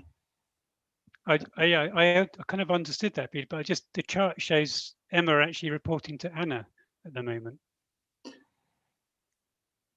So maybe there's a mistake on the chart. Yeah, there's possibly a slight anomaly there, which we can easily correct. Thanks for that, guys. Ali Barkley, you're up next.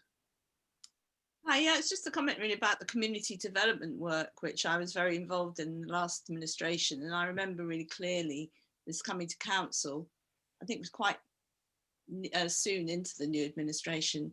And while I think the whole kind of looking at impact is really important, there was discussion at the time that actually a whole area of community development, it's really hard to find impact very quickly. And actually what we're seeing now with the kind of town being more resilient, with the neighbourhood networks building, is actually quite a few years of work. And I don't think we should forget that. I just remember Kate standing and having conversations with Kate at the time that how can we measure this? So I think it's just remembering that some things that we're doing are longer term, which we still need to measure impact, but yeah, just not to forget that. Thanks very much. Sarah, you want to add something to that? Yeah, just in terms of staff and why we're wanting to make roles permanent is you also can't keep somebody on for longer than 102 weeks without it becoming a permanent role anyway. So in some cases, there is a time element to it. Thanks for that, Sarah. Shall anyone else want to say anything, or shall we move along to the budgets? Yeah, all right, let's move along. Sarah, this is you. Yes. If I move too quickly, we can ask questions at the end of the section, but I know it's not everyone's exciting in the detail. So we published two documents detailing the budget. One's a summary of the budget figures, which you're used to seeing, and the other is our work programme and related budget lines. So you can see exactly what's proposed to be spent by work programme objective. The fixed costs are entered, for example, the town hall running costs and business costs such as insurance and utilities, plus the salaries. And then we add each manager's budget for their areas based on the aims and objectives of the work programme. Council has provided a steer both on the ongoing suitability of the work programme and the limit for the precept demand to fund it. Then the management group worked through the detail, balancing the work programme objectives against the available budget. The results are provided in the document circulated, and we're proposing a zero balance budget again next year, this time using some of the reserves left over from this year, so that income equals expenditure and we have a zero budget. Can I have the next slide, please, Laura? So the total revenue expenditure forecast for 21-22 is 2 million. This includes the Green and Healthy Futures project, part funded by the Lottery Climate Action Fund, the new community role of neighbourhood network worker, and next year solely funded by FTC, though a further Lotto grant application is pending. The Children and Young People's Project Officer role is becoming permanent because they will be coming up to their 2-year term, and again solely funded by FTC. Contracted salary increases where appropriate. An Equality Impact Assessment project and some projects which are still on the agenda for confirmation, such as the Town Vote and the Palmer Street Christmas lights. As Paul and Peter have stressed earlier, these are flexible items, as are other items in the work programme, and they are up for discussion. It leaves us prepared to be agile and to be able to deal with other opportunities if they arise. We've also included, as required by the external auditors, a provision for COVID-19 contingency continuing through the next year. Can I have the next slide, please, Laura? To fund the forecast expenditure, we have 4 sources of income. That's the budgeted income, for example, rental at the Town Hall, grant income, this year specifically the Lotto Climate Action Fund, but also some smaller grants. Our reserves, both general and earmarked, and the balance after these incomes are deducted from expenditure form the precept demand that we put to MENDIP. Have the next slide, please, Laura. Budgeted income for next year is forecast at 88,000. That, as I've said, is mainly through the Town Hall rentals, with smaller amounts coming from the PV panels at the Cheese and Grain and the Park Cafe rental. The Lotto Climate Action Fund grant is for 2 years, with the income in 2021 being 63k, which is part funding year 1 and 2. FTC is match funding this income either by the input of staff time, venue provision, and other costs already budgeted for. Next slide, please, Laura. General reserves are for emergencies, and our financial regulations currently state the minimum we should hold is 180,000. As this figure was set some years ago, it's being tabled for review at a future Council Matters meeting, hopefully in February. The earmarked reserves are for specific projects, and the Saxon Vale Legacy EMR, having arisen from the sale of land at Garsdale, can only be used for capital expenditure. In the current year, due to the pandemic, we have unbudgeted costs estimated at around 91,000. To date, this has been reduced in part by a £35,000 grant from MENDIP District Council. We have delayed projects and reprioritised work in the year and are therefore estimating an underspend of approximately 15% of budgeted expenditure. With the estimated net underspends of 175,000 from this year, we're proposing to use 68,000 to subsidise the budget next year and to put 121,000 into earmark reserves for specific projects. Our estimated year-end general reserves are currently 224,000, which is 14,000 less than this time last year. But given the ongoing unpredictability, it's proposed to maintain this level of general reserve. Have the next slide, please. These are the earmark reserves proposed to be created or added to from the delayed work this year if the work's not completed by the end of March. The new Project Opportunities EMR enables us to remain open to exploring new possibilities during the year and to respond to new opportunities as they arise with Councillors' agreement. The rest are self-explanatory, but please feel free to ask questions at the end of this section. Next slide, please, Laura. So the largest source of income is from the precept. It's a demand we submit to MENDIP District Council after approval at this meeting, and which they then include for collection in their council tax bills to Frome residents. The precept demand proposed for next year is 1,802,000. Have the next slide, please, Laura. I've been asked to explain how the precept's calculated, so I hope this helps a bit. How the precept translates into the amount for Frome included in your council tax bills is simply the precept demand divided by Frome's tax base, and Frome's tax base is the number of council tax eligible households in Frome. In December, Mendip advised the provisional tax base for next year would be 8,922. So the precept being 1.8 million divided by 8,922 gives you £202. This would be the Band D rate. It's the Frome portion of the council tax bill. 76% of households in Frome are in bands A to C and therefore pay less than the Band D rate. So if you're in bands A to C, will pay an increase of 29p a week or £1.26 per month or less. And just to note, there are nearly 13,000 households in Frome, but not all are required to pay 100% of a council tax bill. The net tax base figure of 8,922 shows that 30% of households have reductions in their council tax for a variety of reasons, such as single occupancies, student discounts, council tax support, disability reductions, or other reasons. The next slide, please. This shows how the Frome Council tax bill is distributed. The vast majority goes to Somerset County Council, 66%, including for adult social care. The police receive 13%. Mendip District Council and Frome receive between 8 or 9% between them.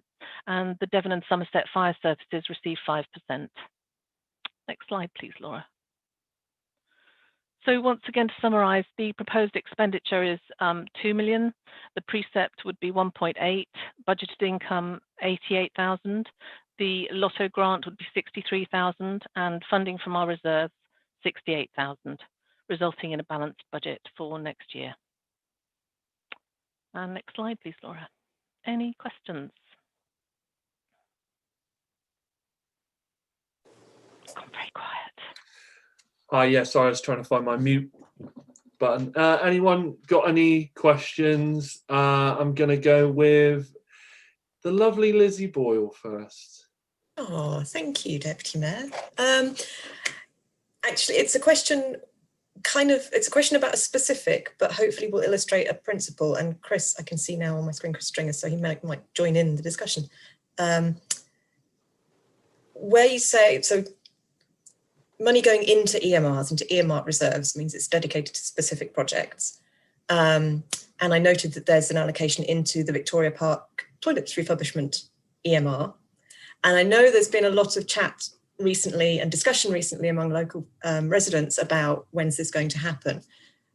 So could you kind of explain how the thing with the EMR works and what the money is, and then perhaps what the plan is for Victoria Park toilets? Sure, I'll talk about the EMR and then hand over to Chris. Thank you. I think we've got about 49,000 in the EMR at the moment, and we're planning to put another 12 in. And Chris can talk about how much it might cost to refurbish one or more of the buildings in the park. Over to you, Chris. So yes, the simplest answer in terms of timescale is this is a really important project, and it's one that has taken longer for us to deliver than I think any of us would like to. That's for various reasons and lots of discussions, and it's passed across an administration as well. So there has been that.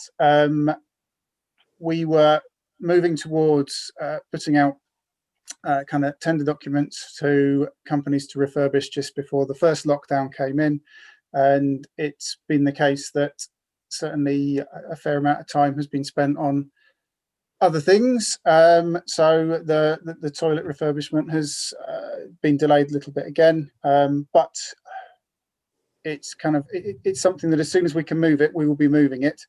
The hope remains that we would have better toilets in the park by next summer.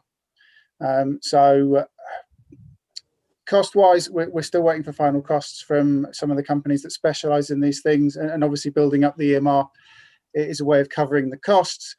If it comes in at less than the figure in the EMR, then obviously that money goes back into a wider pot afterwards. If it comes in at slightly more, we see where we got to. Thank you. 2 for 1. It's brilliant. Thank you very much. Thank you for that. Let's go to Mark Dorrington. Yes, on the subject of the WCs in Victoria Park, a couple of years ago, there was a participatory budget when money was allocated from that budget towards the replacement of the loos completely in Victoria Park on the site of what is store. That failed because it would have meant knocking a tree down. But where's that money gone? Surely that's still involved in this project somewhere. Well, that's the earmark reserve. So the £12,000 that we've got in this, that is the £12,000. That's one sum of money. Yeah, the result from the PB vote was that allocated to that project, and then when we didn't spend it in that year, we established an earmark reserve, which is what you see now. I think that's right, Sarah. Is that? We have got 49,000 already in the EMR, and this 12,000 will top it up. That's how I understood it. So we've got £61,000 to build new loos or refurbish loos in Victoria Park. Is that how it reads, Sarah? Yeah. We should have quite a good block for that. And, you know, we did have this lovely plan that the town voted on when participatory budget to have half loos and half cafe, but we decided against that because it would have meant felling one tree. Maybe we should revisit that, but because where they are at the moment it's a shambles, and I can't see it getting any better, even if we do make it better there. I think, Mark, unraveling the project now, when Chris is so far down the line, might be quite difficult.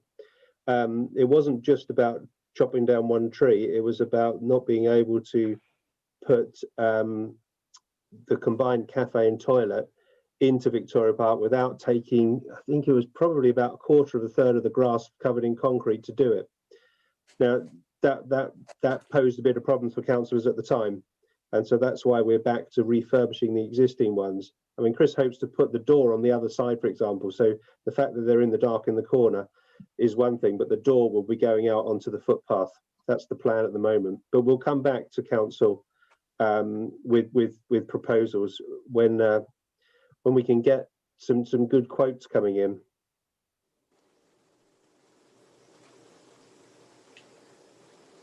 Cool. Thank you for that. John Nelson, the floor is yours. Okay. Yeah, no, for me, it's just a question about sort of transparency, just in terms of the percentage rise this year. So I worked out from Sarah's excellent presentation, it's 9.4% precept rise, which wasn't in the paper that was put out to the town to assess what's happening. I didn't see it. Maybe I missed it, but it wasn't in the paper. And in fact, that was like the figure that we as councillors batted around. That was there were a number of figures of percentage rise, 2.63%, for example, cost of living, 9.4, and then all the way up to 13 or something. I think it's just in terms of transparency, when we're doing this discussion, it's important to put that out there, because last year we raised the precept by 20%. This year it's being proposed to raise it by 9.4%. That's about 15% per year. And the justification for that extension of the town council budget, for me, isn't strong enough. And I think that's my question, because my figures that I've done, you know, £226,000 more we're going to have in the budget, of which 145 is an extension of the precept, the asking Frome for cash. So I think just it's important that we be really clear on that point, that this is about, you know, we're doing an average 15% per year rise. I think we should be clear to the people of Frome. So that's just a general point I would say about that. And then the other point is just a reminder, I think it's really important that we follow our financial regulations that we voted in. And my question was in relation to something that has said about the fact that we needed to have a certain reserve, that the rules had changed. And I wonder if we could just have a comment about on that, just so people understood that. Perhaps I misunderstood that, Sarah, but you could explain. Sure. The 180,000 recommended to keep for emergencies was set many years ago when the council's expenditure was much lower. From the people I have asked, they have suggested our emergency reserve should be 3 months operating costs or 6 months operating costs, and that's a lot more than 180. So we're going to take it to a council matters meeting in February.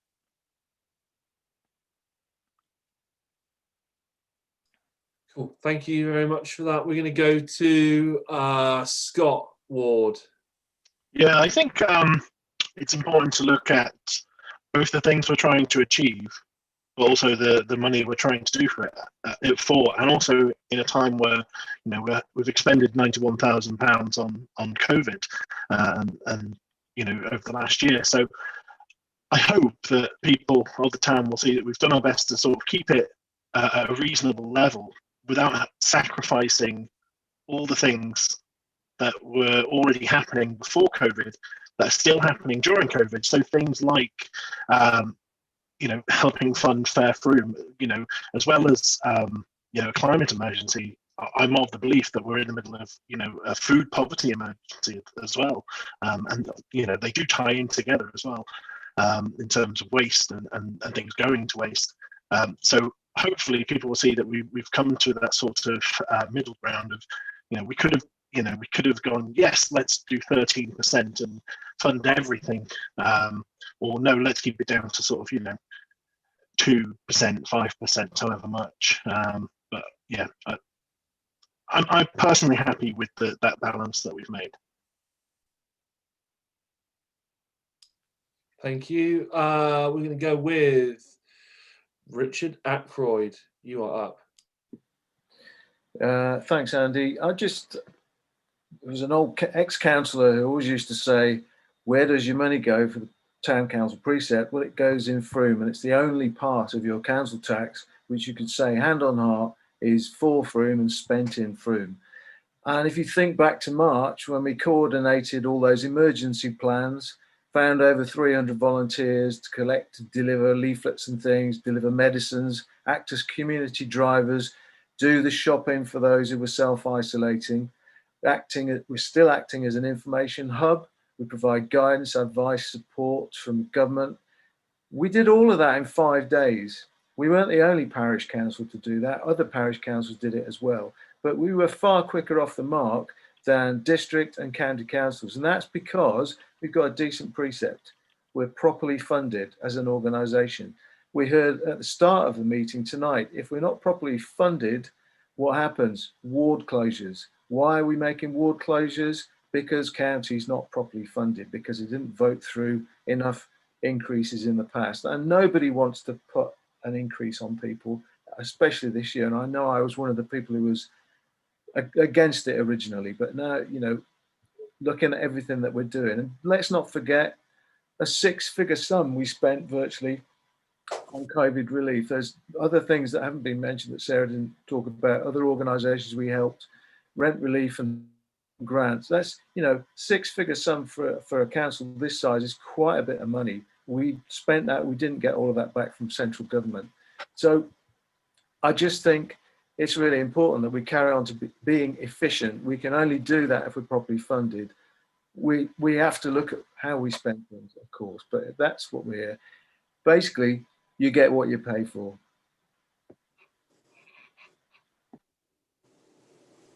Thank you for that, Richard. Just a quick follow-up. Yeah.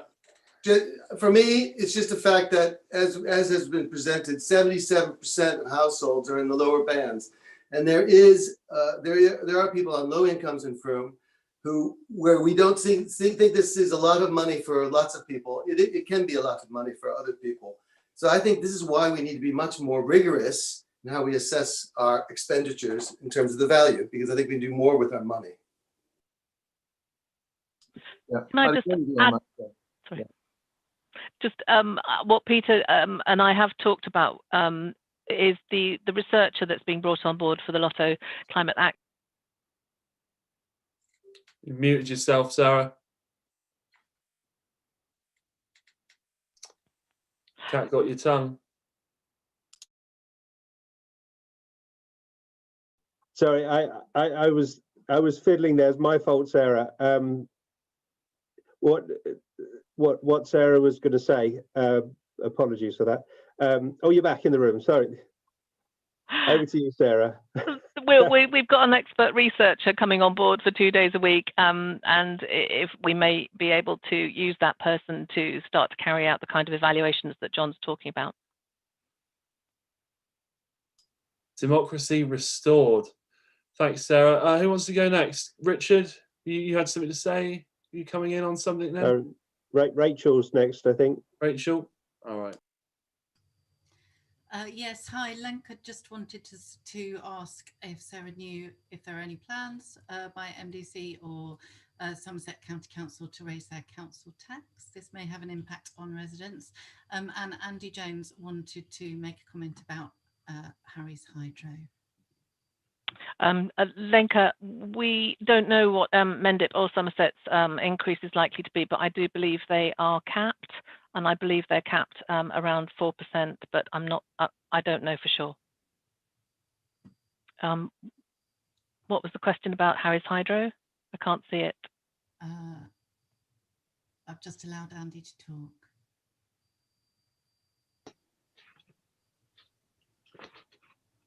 Hi, Andy, are you there? Yeah, can you hear me? Yes, thank you. Okay.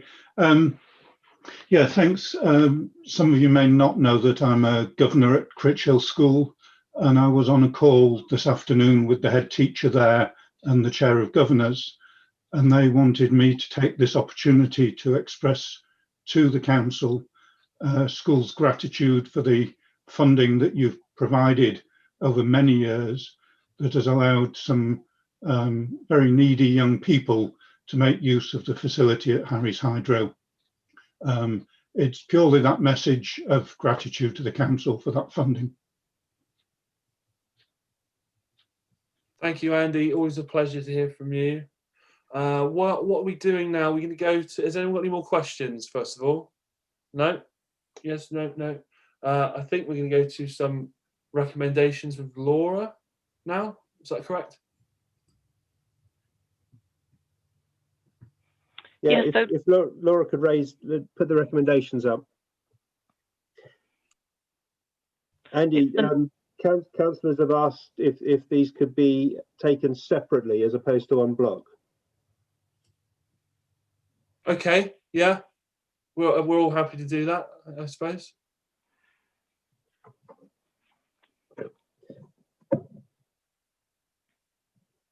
So the recommendations, point 1, do you want me to read them out, Paul?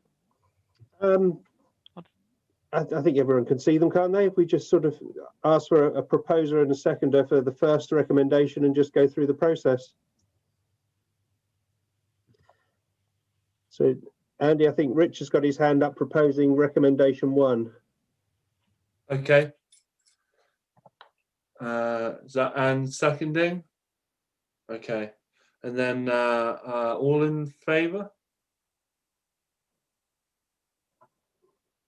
If you could just hold them there for a second while I... It's really hard because you keep moving around the screen. I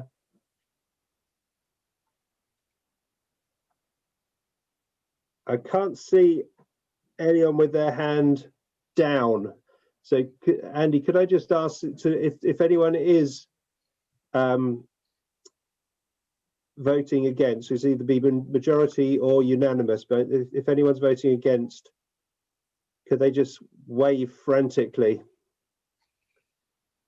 Can't see anyone voting against, so that's unanimous.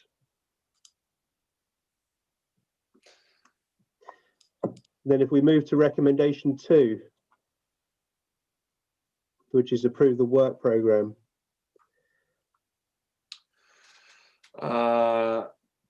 And recommending, and then Mark seconding, and then everyone vote.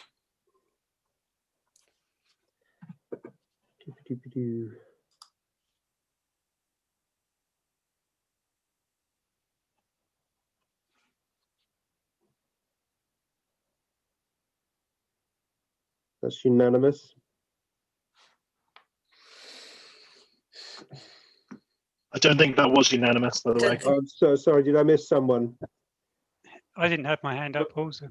I think if you can ask, sorry, Paul, if you could ask for against and abstentions, because there might be a distinction between what people are wanting to say. Okay, anyone abstaining?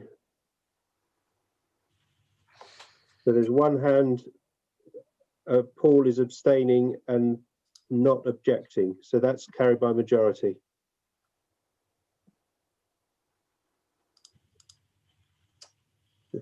The third one, Andy, is about just to note that there's sufficient budget to do the staff and the work programme and all that stuff. Okay, someone to recommend? Richard. And Andy Palmer seconding. I'm going to take a vote.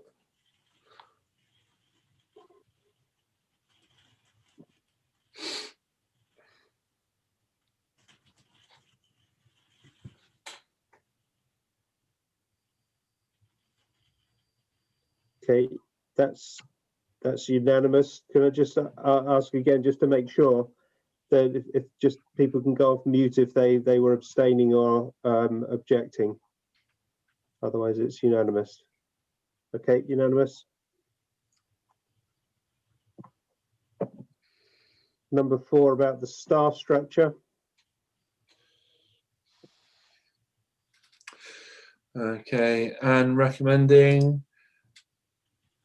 Dorrington seconding. And then we'll vote.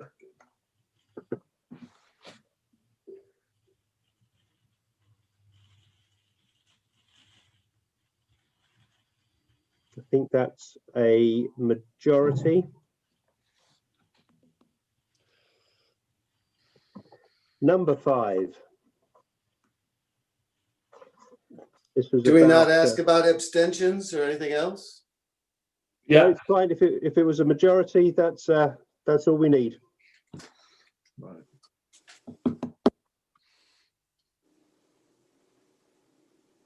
Number 5 is about the approve the amount in the earmark reserves on the 1st of April. So who's proposing? Scott recommending, Lizzie seconding. One vote.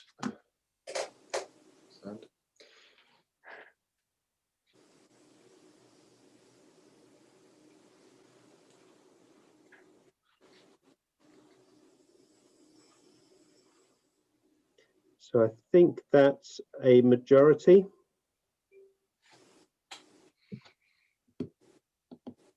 Are we going to do any abstentions or anything on here? Do we not need to do that with majority then?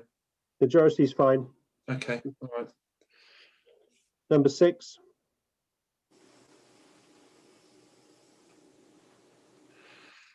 Anne recommending, Scott seconding, and vote.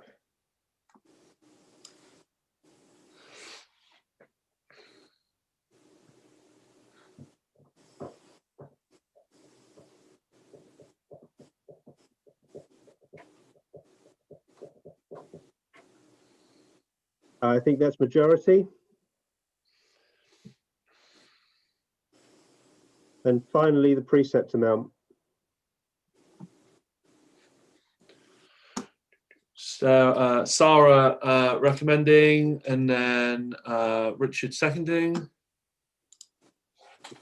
All in favour.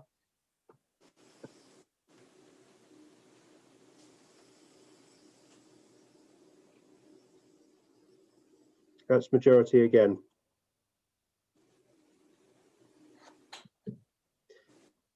That's it. Andy, did you want to have a little sort of comfort break for? Yeah. Let's have a break. Do what you need to do. Let's go 10. Let's go 10 minutes.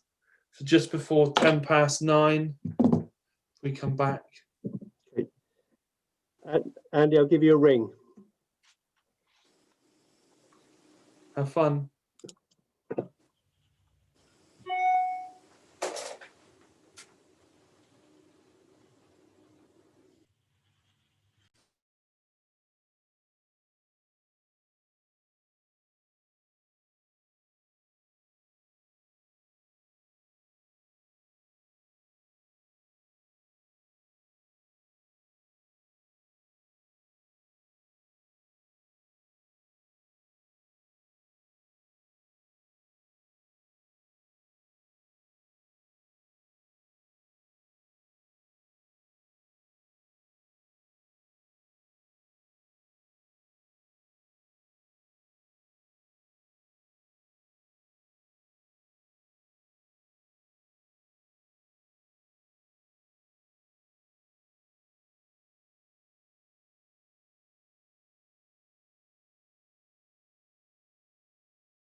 You're right, Nick.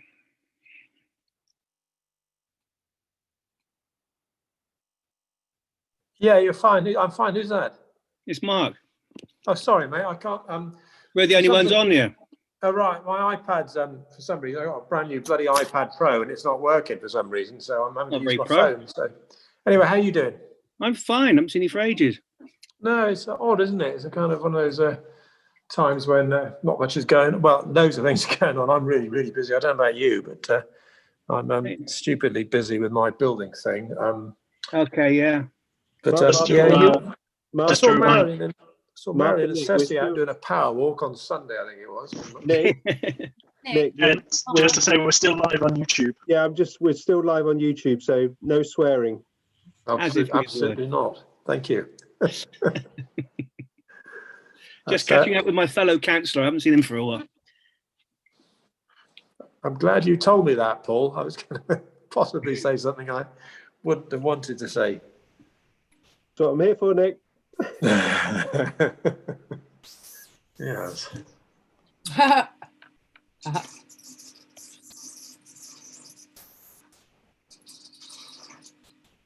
Sarah's still eating. Not eating. Grapes. Eating grapes. It's a little appetizer until I get my dinner. You're not eating yet? No. Wow. Jamie's having his now. I'll have mine after. Sarah, I've got a question for you. Who is that? Andy, hello, yeah. Have you got any lip balm? You're getting a bit chappy. Can't find mine anywhere. I've got loads. I have a Vaseline in every bag. Ooh.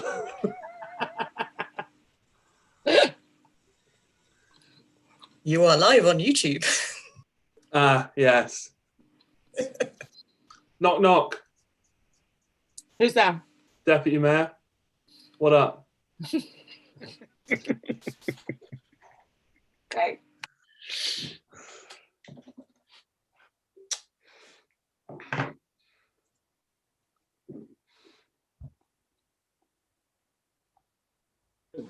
Nick Dove, is it you that's presenting this, or is it Jane to start off with?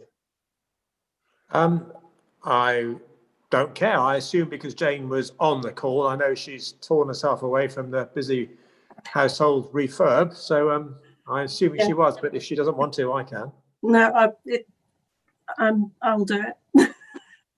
Unless you prefer to, of course. No, I think everyone would prefer you to speak, Jane. I'm not so sure about that. I'm sure they would. How's the kitchen? It's out, as is the ceiling, the flooring, and the wall. Right. So there's not much left at the moment. Okay. Is there a good delivery service out at your part of the world? No. Nope. Not on a night like this either. Crikey.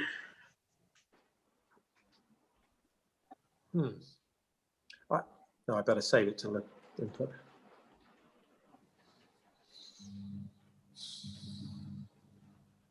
Rachel, are you wanting to say something before the next agenda item?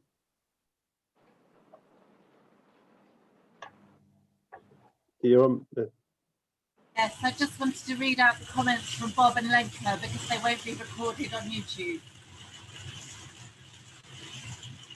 Sure, that'd be fine. Crack on. But I might just move. Sorry, Rachel, did you want me to continue recording or pause it?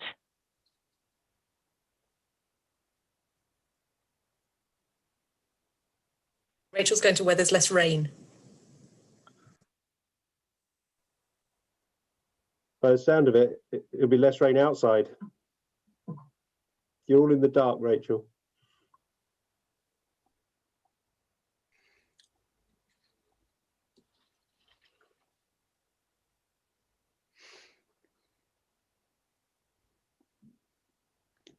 And is it all right if Rachel just reads out a couple of comments from Bob and Lenka? Yeah, I mean, we're back on now, aren't we? I think we're good. Everyone good to go, feeling replenished and all that. Lots of squares filling up. This is great. I feel like this is like NASA. Where are we going? All right, cool. Yeah, let's get back to it. Who are we going to? Rachel. Rachel, darling Rachel.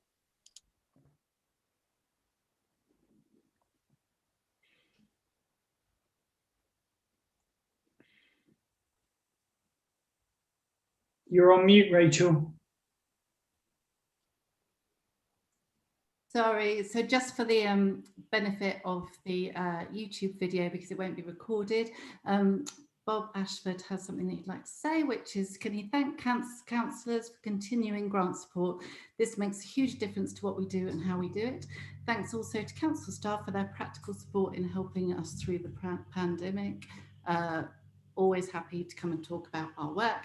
And then Lenka, who also works for Frome, has said similar comments. So I just wanted those recorded.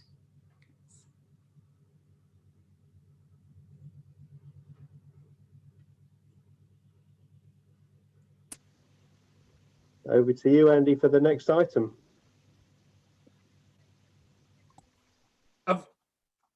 We had our comments. Sorry, I was just the rain is so, it's beating on my window so much that I've had to turn you up. So sorry. Next item. Okay, we are going to agree to improve the Boyle Cross area in the marketplace. I believe that's the correct item. Am I wrong? Am I right? Thank you. Yeah, you're right. And Who am James. I passing over to for this one? This is Jane Llewellyn. Yes. Thank you very much. So, as you'll all remember, at the council meeting in September last year, the scheme to provide additional planters and seating on the Boyle Cross area that was designed by Nicholas Pearson Associates was agreed, with delegated authority to me to obtain the necessary permissions to look at the sources of funding. Since then, we've received feedback from local businesses, some councillors and Mendip's conservation officer to say that the use of core 10 steel was not fully supported.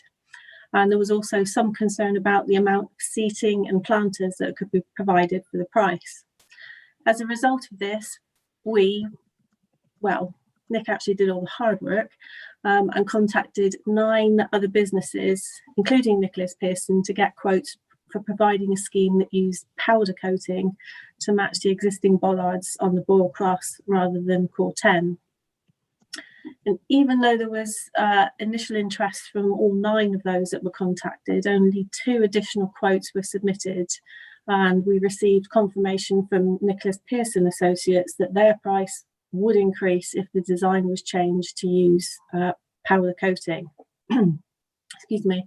Of those additional quotes, only 1 has provided detailed drawings showing the design, construction and layout.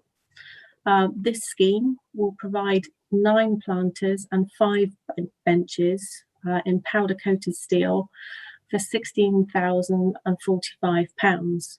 And in line with good practice, I'm advising that we add a contingency amount of 10% to account for price increases in materials and any unforeseen issues during installation. Now, I'm really hoping, because I haven't been here, that Laura might have loaded some of the plans into PowerPoint. No. Okay. So that's my fault, not Laura's. So the plans that you will have all have seen that were attached as an appendices to the agenda.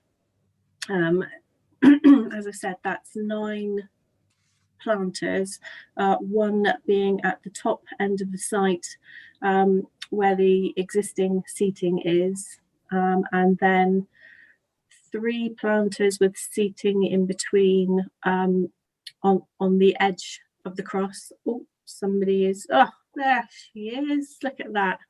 What a star.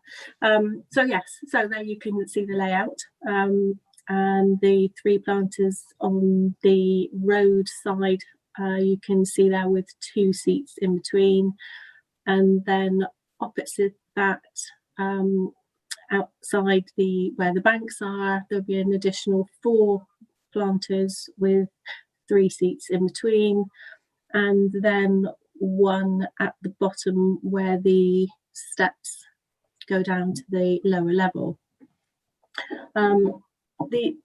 So these plans are actually flexible options at this stage, and reasonable adjustments can be made within the price that's been quoted if we feel that that's necessary. And if councillors agree the recommendation to go with this proposal, the next stage will be obtaining the necessary consents. I have already contacted Mendip requesting their permission as the landowner, and they have responded to say that they'll not be able to respond to this until the negotiations regarding the transfer of Boyle Cross to Frome Town Council are finalised. But I will forward the revised plans to them if agreed, so that they have a chance to look at them in advance. I will still also need to apply for a lawful proposed use certificate to confirm that planning permission is not required. This is just good practice, and Mendip may want this in place before they give their final permission as landowners. However, I've not been able to do this in the interim, as that can only be assessed once the final plans have been agreed on. So any due diligence will be carried out prior to any contracts being signed. So that will include checking insurances, public liability and warranties, etc. And if as a result of any of the above, anything changes significantly, we will come back to council for further approval if necessary. In respect of the funding, we haven't been able to source any grant funding for this type of scheme, and we've not been able to secure any sponsorship, which is understandable in the current circumstances. And therefore, we're proposing that the funding for this comes from the Saxon Vale earmark reserve. I think there may be an update or something that Nick may wish to add at this point about his conversations with the conservation officer. I can't see him on screen, so where is he? I'm here, Jane. Ah, there you are. I'm here. Okay, thanks very much, Adi, for that. Yes, I had a very long conversation with Jane Boldy when I eventually got through to her, and she was broadly supportive of the new design, though she did ask if we could look at potentially adding to the benches armrests that would have a shape on them that was similar to those in the NPA one, which is meant to represent a weaver's loom. So I've spoken to CAM, the engineering company who quite priced up this job, and they've had a look at it, and they can, for about 200 to 250 pounds a bench, add armrest that would have this arm in the shape of a weaver's loom. I've got to say, this is such a subjective process. You know, everyone has a different view. What Jane Boldy told me, one of the things she was really proud of was the fact that there's an apostrophe on the arch leading up to the St. Catherine's Quarter. And she said that was one of her really proudest moments or achievements in the town in terms of the Conservation Office. I don't share that kind of attention to detail in the same way. I don't think many people do. I think the idea around this is to create a growing space, a sort of area where lots of plants are the dominant factor and people can sit and enjoy them. The other point I raised with the engineering company was the potential of getting some of the St. Adhelm's figure, that the head, the face, laser etched onto the planters. They say they would need between £200 and £500 to get up the template, and then about £150 per planter to add those, if we felt that was necessary. And again, it's one of these things, it's such a subjective process. Everyone, no doubt everyone on this call, and lots of people who I speak to in the town have a view on little specifics, and we haven't even got onto the plants yet. But in terms of the structure, Jane was in broad agreement. I sent her an email saying, this was last Friday, saying, this is representative of the conversation we had, can you please just confirm it is? She didn't respond, so I phoned her Tuesday and then today, and I spoke to her this morning. She said she would definitely send an email confirming the conversation took place and what it was. Unfortunately, it hasn't arrived yet.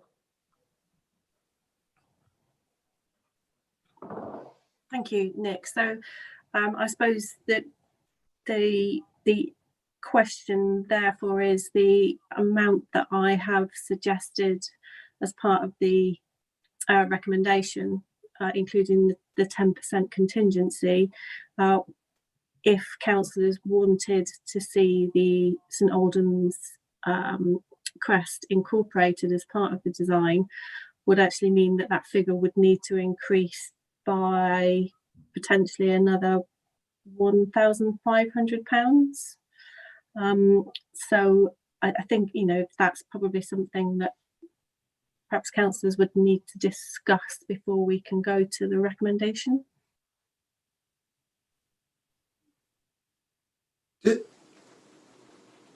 Just a clarification, is that so the total with the contingency for the extra thing would be about 20,000, correct?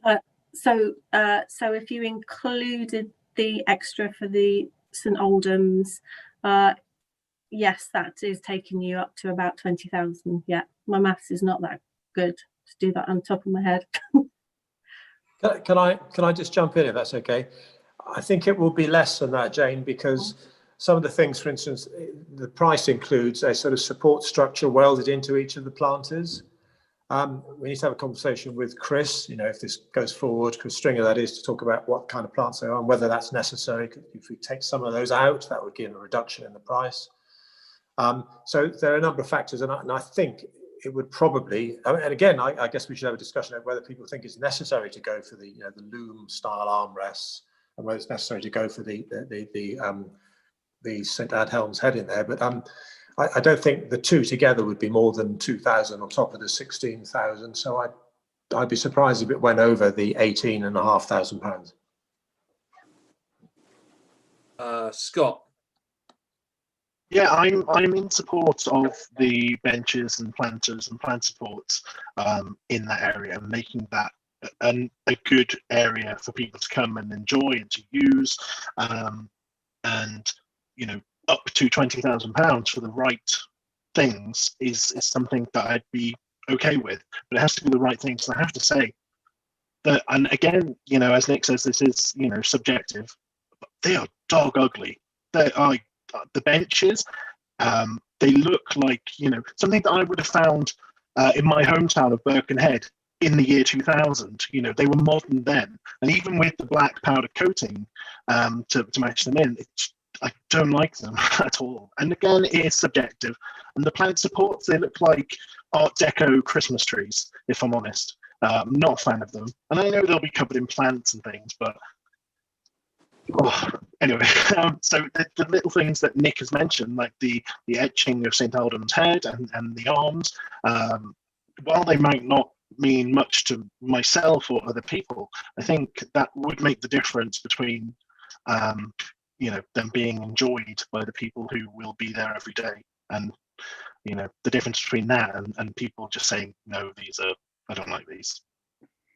Thank you. Thank you, Scott. Dorrington, you're up next. Thank you. I was reluctant at first to support this only because of the use of the earmark reserve from Saxon Vale. I said all along that money should go into something substantial for a project. I'm now minded to think that it's going to be a long time before we get anything substantial being done in the town. This could be a relatively quick win, which will go down very well with a lot of people. It is a great expanse of slate there at the moment. To brighten it up by the springtime, certainly by the summer, would be a great thing. Cheer people up in miserable times. And maybe £20,000 isn't too much to pay for that. I'm not going to die in a ditch over Jane. I think the only person who's going to notice that the armrests are in the shape of a loom is going to be Jane Boulder. St Aldham's, there was a fondness for that when we removed the images from the railings outside the banks. If we could reinstitute that, that would probably go down quite well. I'm not going to be very worried about a loom-shaped armrest. I wasn't very happy about Core 10. I think that goes off very, very quickly. I think this is better. But it could still be improved. And I thank Nick for at least trying to get someone we suggested very, very locally to get involved in it. If that hasn't worked out, that's fine. But at least we've tried to keep it in the town. Thank you. Thank you, Mark. We're going to go over to Paul Horton now, and then I'll go to Maxine. Thanks, Andy. I've almost forgotten what I was going to say. I support Nick in his endeavours to improve the town centre. I think if we can make it a much more a nicer environment for people to enjoy, then I think that's definitely worth supporting. Like many people, I don't think that we're going to gain a lot without reducing the traffic speed or getting rid of the traffic altogether. However, specifically about this proposal, I'm afraid I really think the current proposed design is poor. I agree with Scott. I would kind of go further than, I mean, as Nick and Scott rightly say, aesthetics are subjective, but personally, I think these benches, etc., look cheap, and possibly, I mean, I don't. They may well be made okay, but the material looks not very robust to me. So I would suggest that it won't be very long before they get tatty looking and potentially vandalized. They don't look robust at all. And actually, if they get tatty and vandalized, the space would be a lot worse than it is now. This is the problem with such proposals. People might not like Corten steel, but it's robust. There's not much you can do to it to damage it, apart from perhaps paint spray or whatever. But powder coating is not so robust. So there's that. I don't like the design. The other thing I'd like to say is that I don't support the use of the Saxon Vale EMR. I think that should be earmarked just for use on the Saxon Vale site. That's it. Thanks.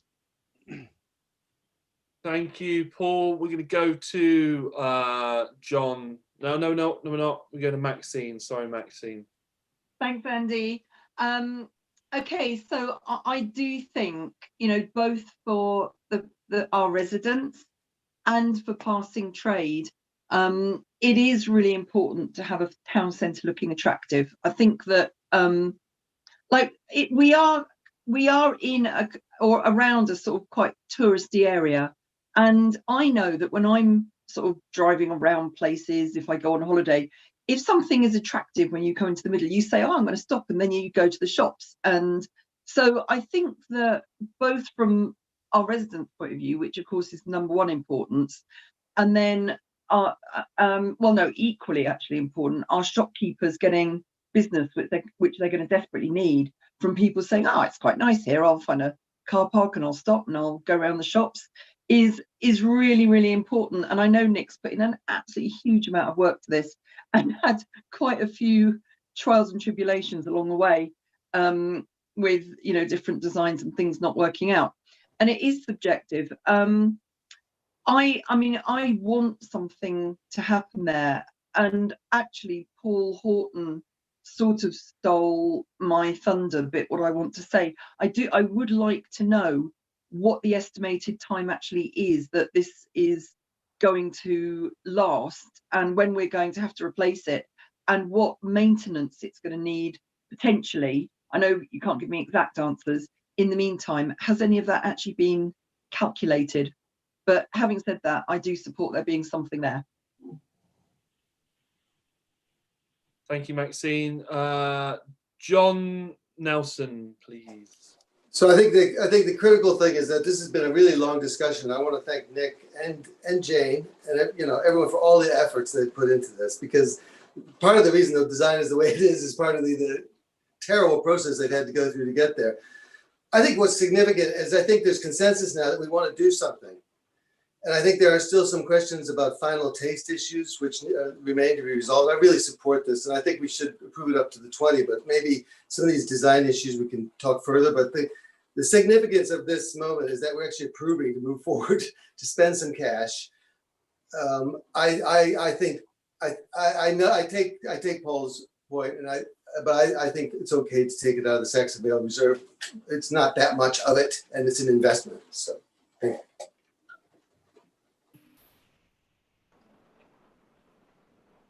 Thank you, John.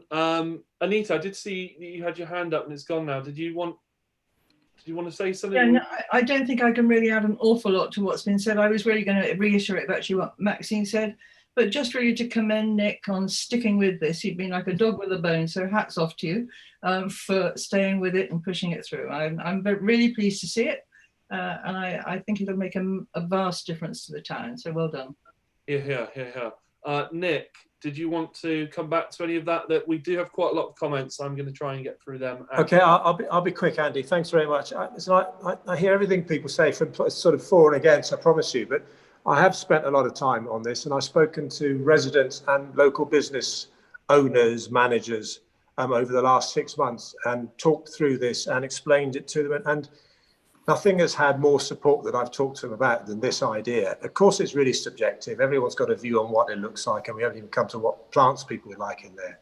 Paul's and Scott's point, I think a little bit about and also Maxine's about how durable it is. It's made from 3mm galvanized steel that's then powder coated. CAM Engineering, who are going to build it if we agree it, they've built these planters for large metropolitan boroughs around the country. They recommend that as a thickness. I don't really follow the idea that Corten steel would be more robust because basically that's just raw steel, whereas this is galvanized and then powder coated.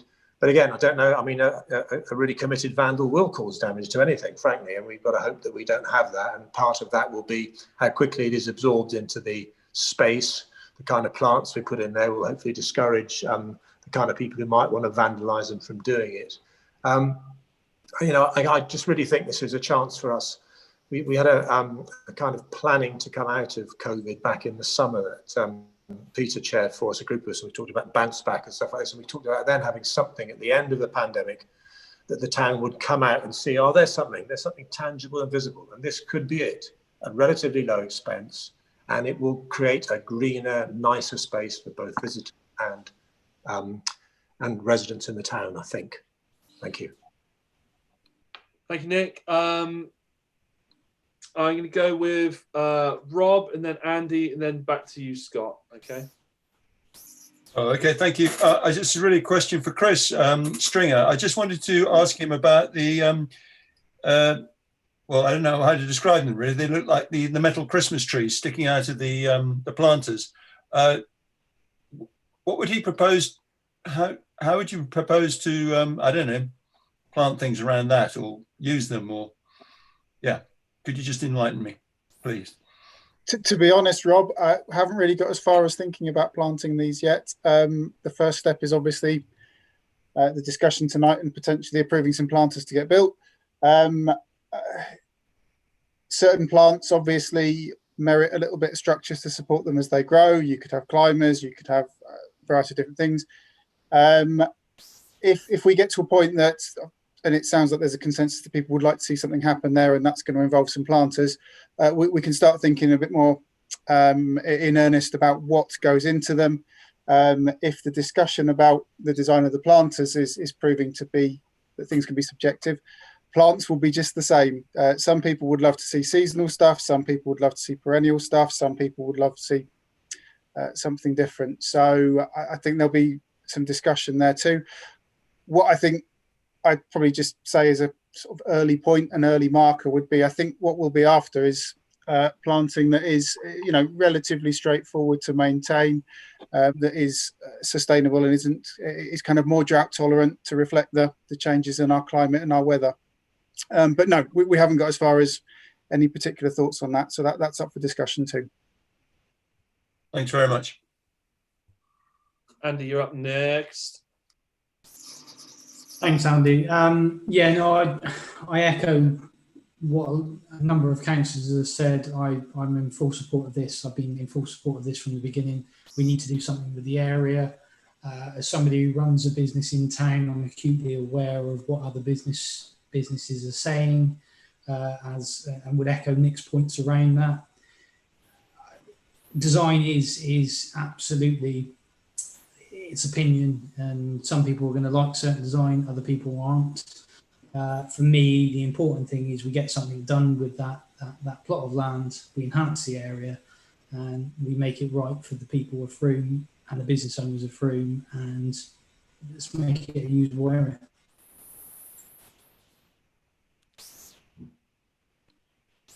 Thank you, Andy. I'm going to go back to Scott, and then we're going to go Richard. Just a very quick one. Firstly, just to echo publicly what I have said privately to Nick, and that is, you know, I do appreciate the work that has been done. You know, it's been a long, hard challenge for him, so I imagine it's been hugely frustrating at times. As a sort of add-on to my earlier comments, I'm happy to see that point 4 in the recommendations is returned to council for further approvals if necessary. Perhaps we could look at that another way of just sort of returning to council for sort of final design approval. Like, go ahead with the project, go ahead with those designs as a basis, but then, you know, the flourishes and the things that will make it personal to Frome and not just you know, copy paste from any town centre anywhere. Perhaps those can come back to the council for you know, for us to just talk about. Say, I like this, I don't like this. Cool. Thank you. And Andy, what we have there is a proposal to amend recommendation 4. So we'll need to stop the discussion there and vote on the amendment, which I think, Scott, would probably be returned to council for further approvals. Full stop. Is that what that would? Perhaps return to council for further design approvals. So approve the cash and design. Yeah, approve the project, approve the cash, but then just come back for final tick on you know, the flourish, as it were. So return to council for further design approvals, full stop. Yep. Okay, so Andy, we would need a seconder for that amendment. Do we have a seconder? Anne Hills. And then we vote on that amendment. All right, voting. Reasonable. Can I just ask a question? Yes, Ali, of course you can. Just about, is that actually feasible? Because if we're going to vote this to go ahead, doesn't the person who is going to make it need to know what design? And which council meeting will we bring it back to? Is it going to be held up another however long? Ali, this is the risk of this proposal. That maybe Jane has a view. Jane. Thank you. Yeah, I mean, we will have some time in between this, if it's agreed, sort of giving the contract the go ahead, because there is going to be an element of time where we're still waiting for Mendip to give us their approval. One is the landowner, and I can't give you any real time scale on how long that's likely to be. Hopefully we will get some feedback on the Boyle cross transfer discussions shortly, and then there is still the certificate of lawful proposed use, which could take up to 6 weeks, although I would caveat that with saying, you know, at the current time, I know a lot of the planning officers have actually been they're having to work on COVID issues, so I'm hoping that won't take any longer than the standard 6 weeks. But what it does do is give us that time to work further on the design, and I think once we're in a position to know that we have the funding for it, actually we can then perhaps put more focus into looking at the design, whilst keeping on to Mendip at the same time, if that helps. Andy, I think there's another perspective here as well, that this has come back and forth to council many times. At some point, councillors are going to have to go, okay, delegate the finer design of the detail to Jane and Nick and just get on with it. It's not going to happen otherwise. That my advice would not be to vote for Scott's approval on that. I don't take it personally, it's fine. But no, that is sensible. You know, as long as there is going to be someone looking at those you know, those things like the St. Aldans and, you know, a possible arm rest that is flourished in some way. I love that word flourish for some reason. But if there is someone looking at that, and I trust you all to look at it sensibly, then that's fine with me. There's a gap in the market here, Scott. Armrest consultancy. Yeah. Do this.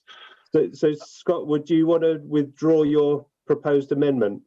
Yeah, based on the discussion we've just had, I am happy to withdraw it. So what now? We've got Andy. We've got Andy Palmer's got his hand up. I've got 3 members of the public have emailed me today that I just said that I would read out their responses, but I'll summarise them. But Andy Palmer had his hand up first. All right. Sorry, yeah, no, just for the record, Paul, I was just going to just request that we actually heard those emails. That was all. Okay. And are you okay if I just read these 3 out? I'll be brief. All 3 are in support of the proposals. Tristan Powell would welcome the additional seating. Freddie Ronstand likes the CAM plans that are being proposed and really like some trees as well. And the general point about prioritising people and nature over concrete and speeding cars is his final point. And then Michael Hoskinson supports the proposal as well. More seating, but it needs to be done well. That's sort of again, we go back to the sort of the personal nature of design. Although obviously there's good design and bad design. And there's also Michael is in favour of sort of moderate tree planting. So those are just the 3 points that I said to those 3 that I'd raised tonight. I think, is there any more, Rachel? There are no more questions on the board, but just for balance, there's been a lot of talk on Facebook about planters, as there was before, and so I'm just for the record letting councillors know, but I'm sure they've seen those comments. Rachel, was it positive or negative or just even? Well, by and large, whilst people seem to be embracing the fact that they'd like to see benches on the market crusts, they're not so keen on the design. So, Andy, I think unless there's any other comments, the recommendations, the second one about the budget, I think that there was a consensus that we wanted to increase that to 19,000. Was that right? Yeah. So I'm assuming Nick will be proposing that change. Would there anyone like to second that?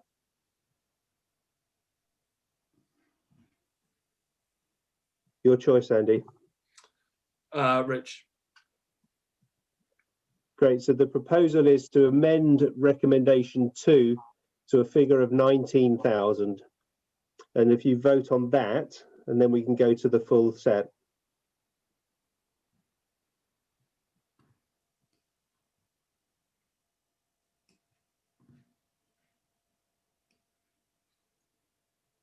Oh, it's really weird the way everyone jumps around when I'm trying to count.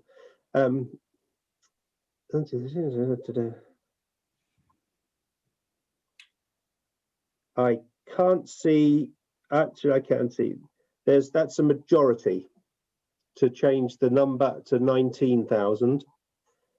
And then we would vote on the full set. Oh, one point of principle. I've just got a chat through from Anne. Anne's unable to speak, which you may think is a good or bad thing, I don't know.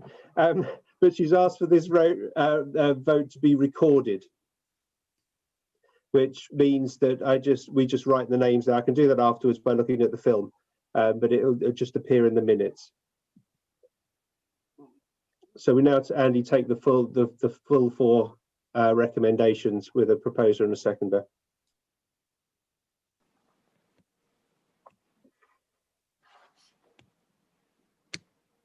Andy, you're on mute, I think. Sorry, John. Did you want to ask a question? You had your hand up a little bit before that. You're proposing.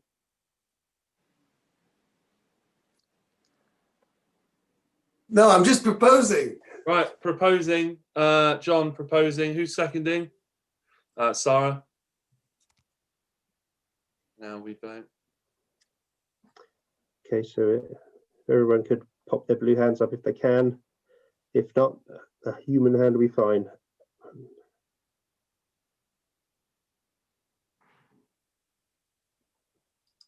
So that again is a majority, and I'll be able to take the people.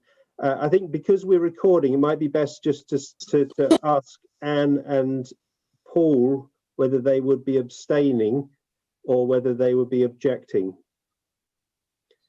Objecting, hand up for, okay, so there's a majority in favour with 2 objecting, and I'll record that in the minutes by looking at the film later. So that's passed. Thank you.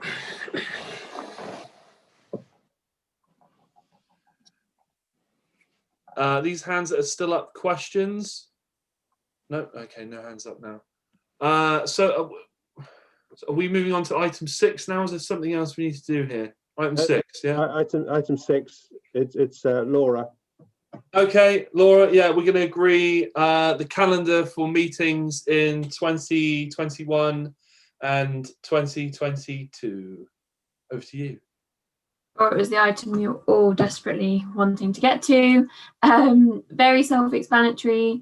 It was based off of the calendar from the 2020 to 21 meetings. As always, we try our very best to avoid clashes with other councils, although they hadn't published their calendars yet, and also try our best to avoid usually school holidays, things like half term. Unfortunately, the summer holidays are impossible to avoid to make sure we get our quota of meetings in, so we get them right at the beginning of August, and I think planning squeezes one in at the end of August, just to keep to their 3 weekly timetable. So any questions, let me know, but otherwise it's all there. Dorrington. Laura, will you, if we agree to this, will you be populating our calendars for us and sending out invites for all of them rather than otherwise we'll sit down and write them all in somewhere? Yeah, always. Obviously, I will, for the public perspective, I'll pop them up on the website so that you can see them all there. And then obviously for individual councillors and staff, I'll make sure I send out calendar invites. And then I'll obviously just as and when, obviously the meetings will continue on Zoom until we're at that point that we're told it's safe to go back to meeting face to face. So I'll continue to send out your individual invites. So keep an eye out for those for each of the meetings. You, Rob, you have your hand up. Yes, hi, thanks. Laura, you've put in the town matters starting at 7:15, I believe. That's right. Yeah.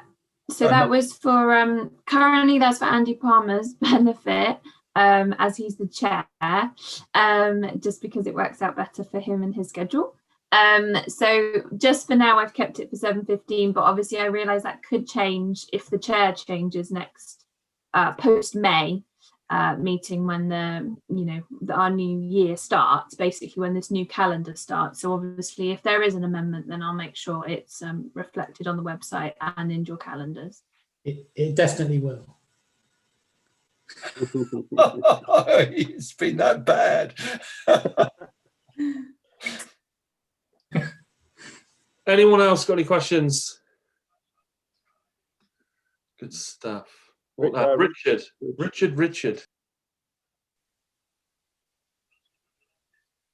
Well done, Andy, for chairing your first meeting. You've done a brilliant job. Oh, well, thanks very much, Yeah. guys. Thank you. And thank you so much for standing in, Andy. I really appreciated that. Many thanks. You've done a cracking job. Thank you very much. I hope you feel better. Thank you. Can I just say, before we have a group hug, we just need to vote on the calendar of meetings? That one. Right. Do I have to have a proposer for this one? Yes, you do. Somebody proposed to me. Lizzie. Seconding, we're going to go with Sarah.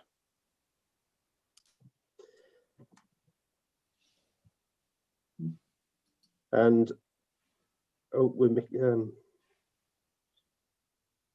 yeah, I think we're all there. That's unanimous. So Andy, just the final thing is just to announce the date of the next meeting, which is, Laura, I can't find it. 17th of March. 17th. The date of the next meeting is the 17th of March. Thanks, everyone. Cool. Beautiful.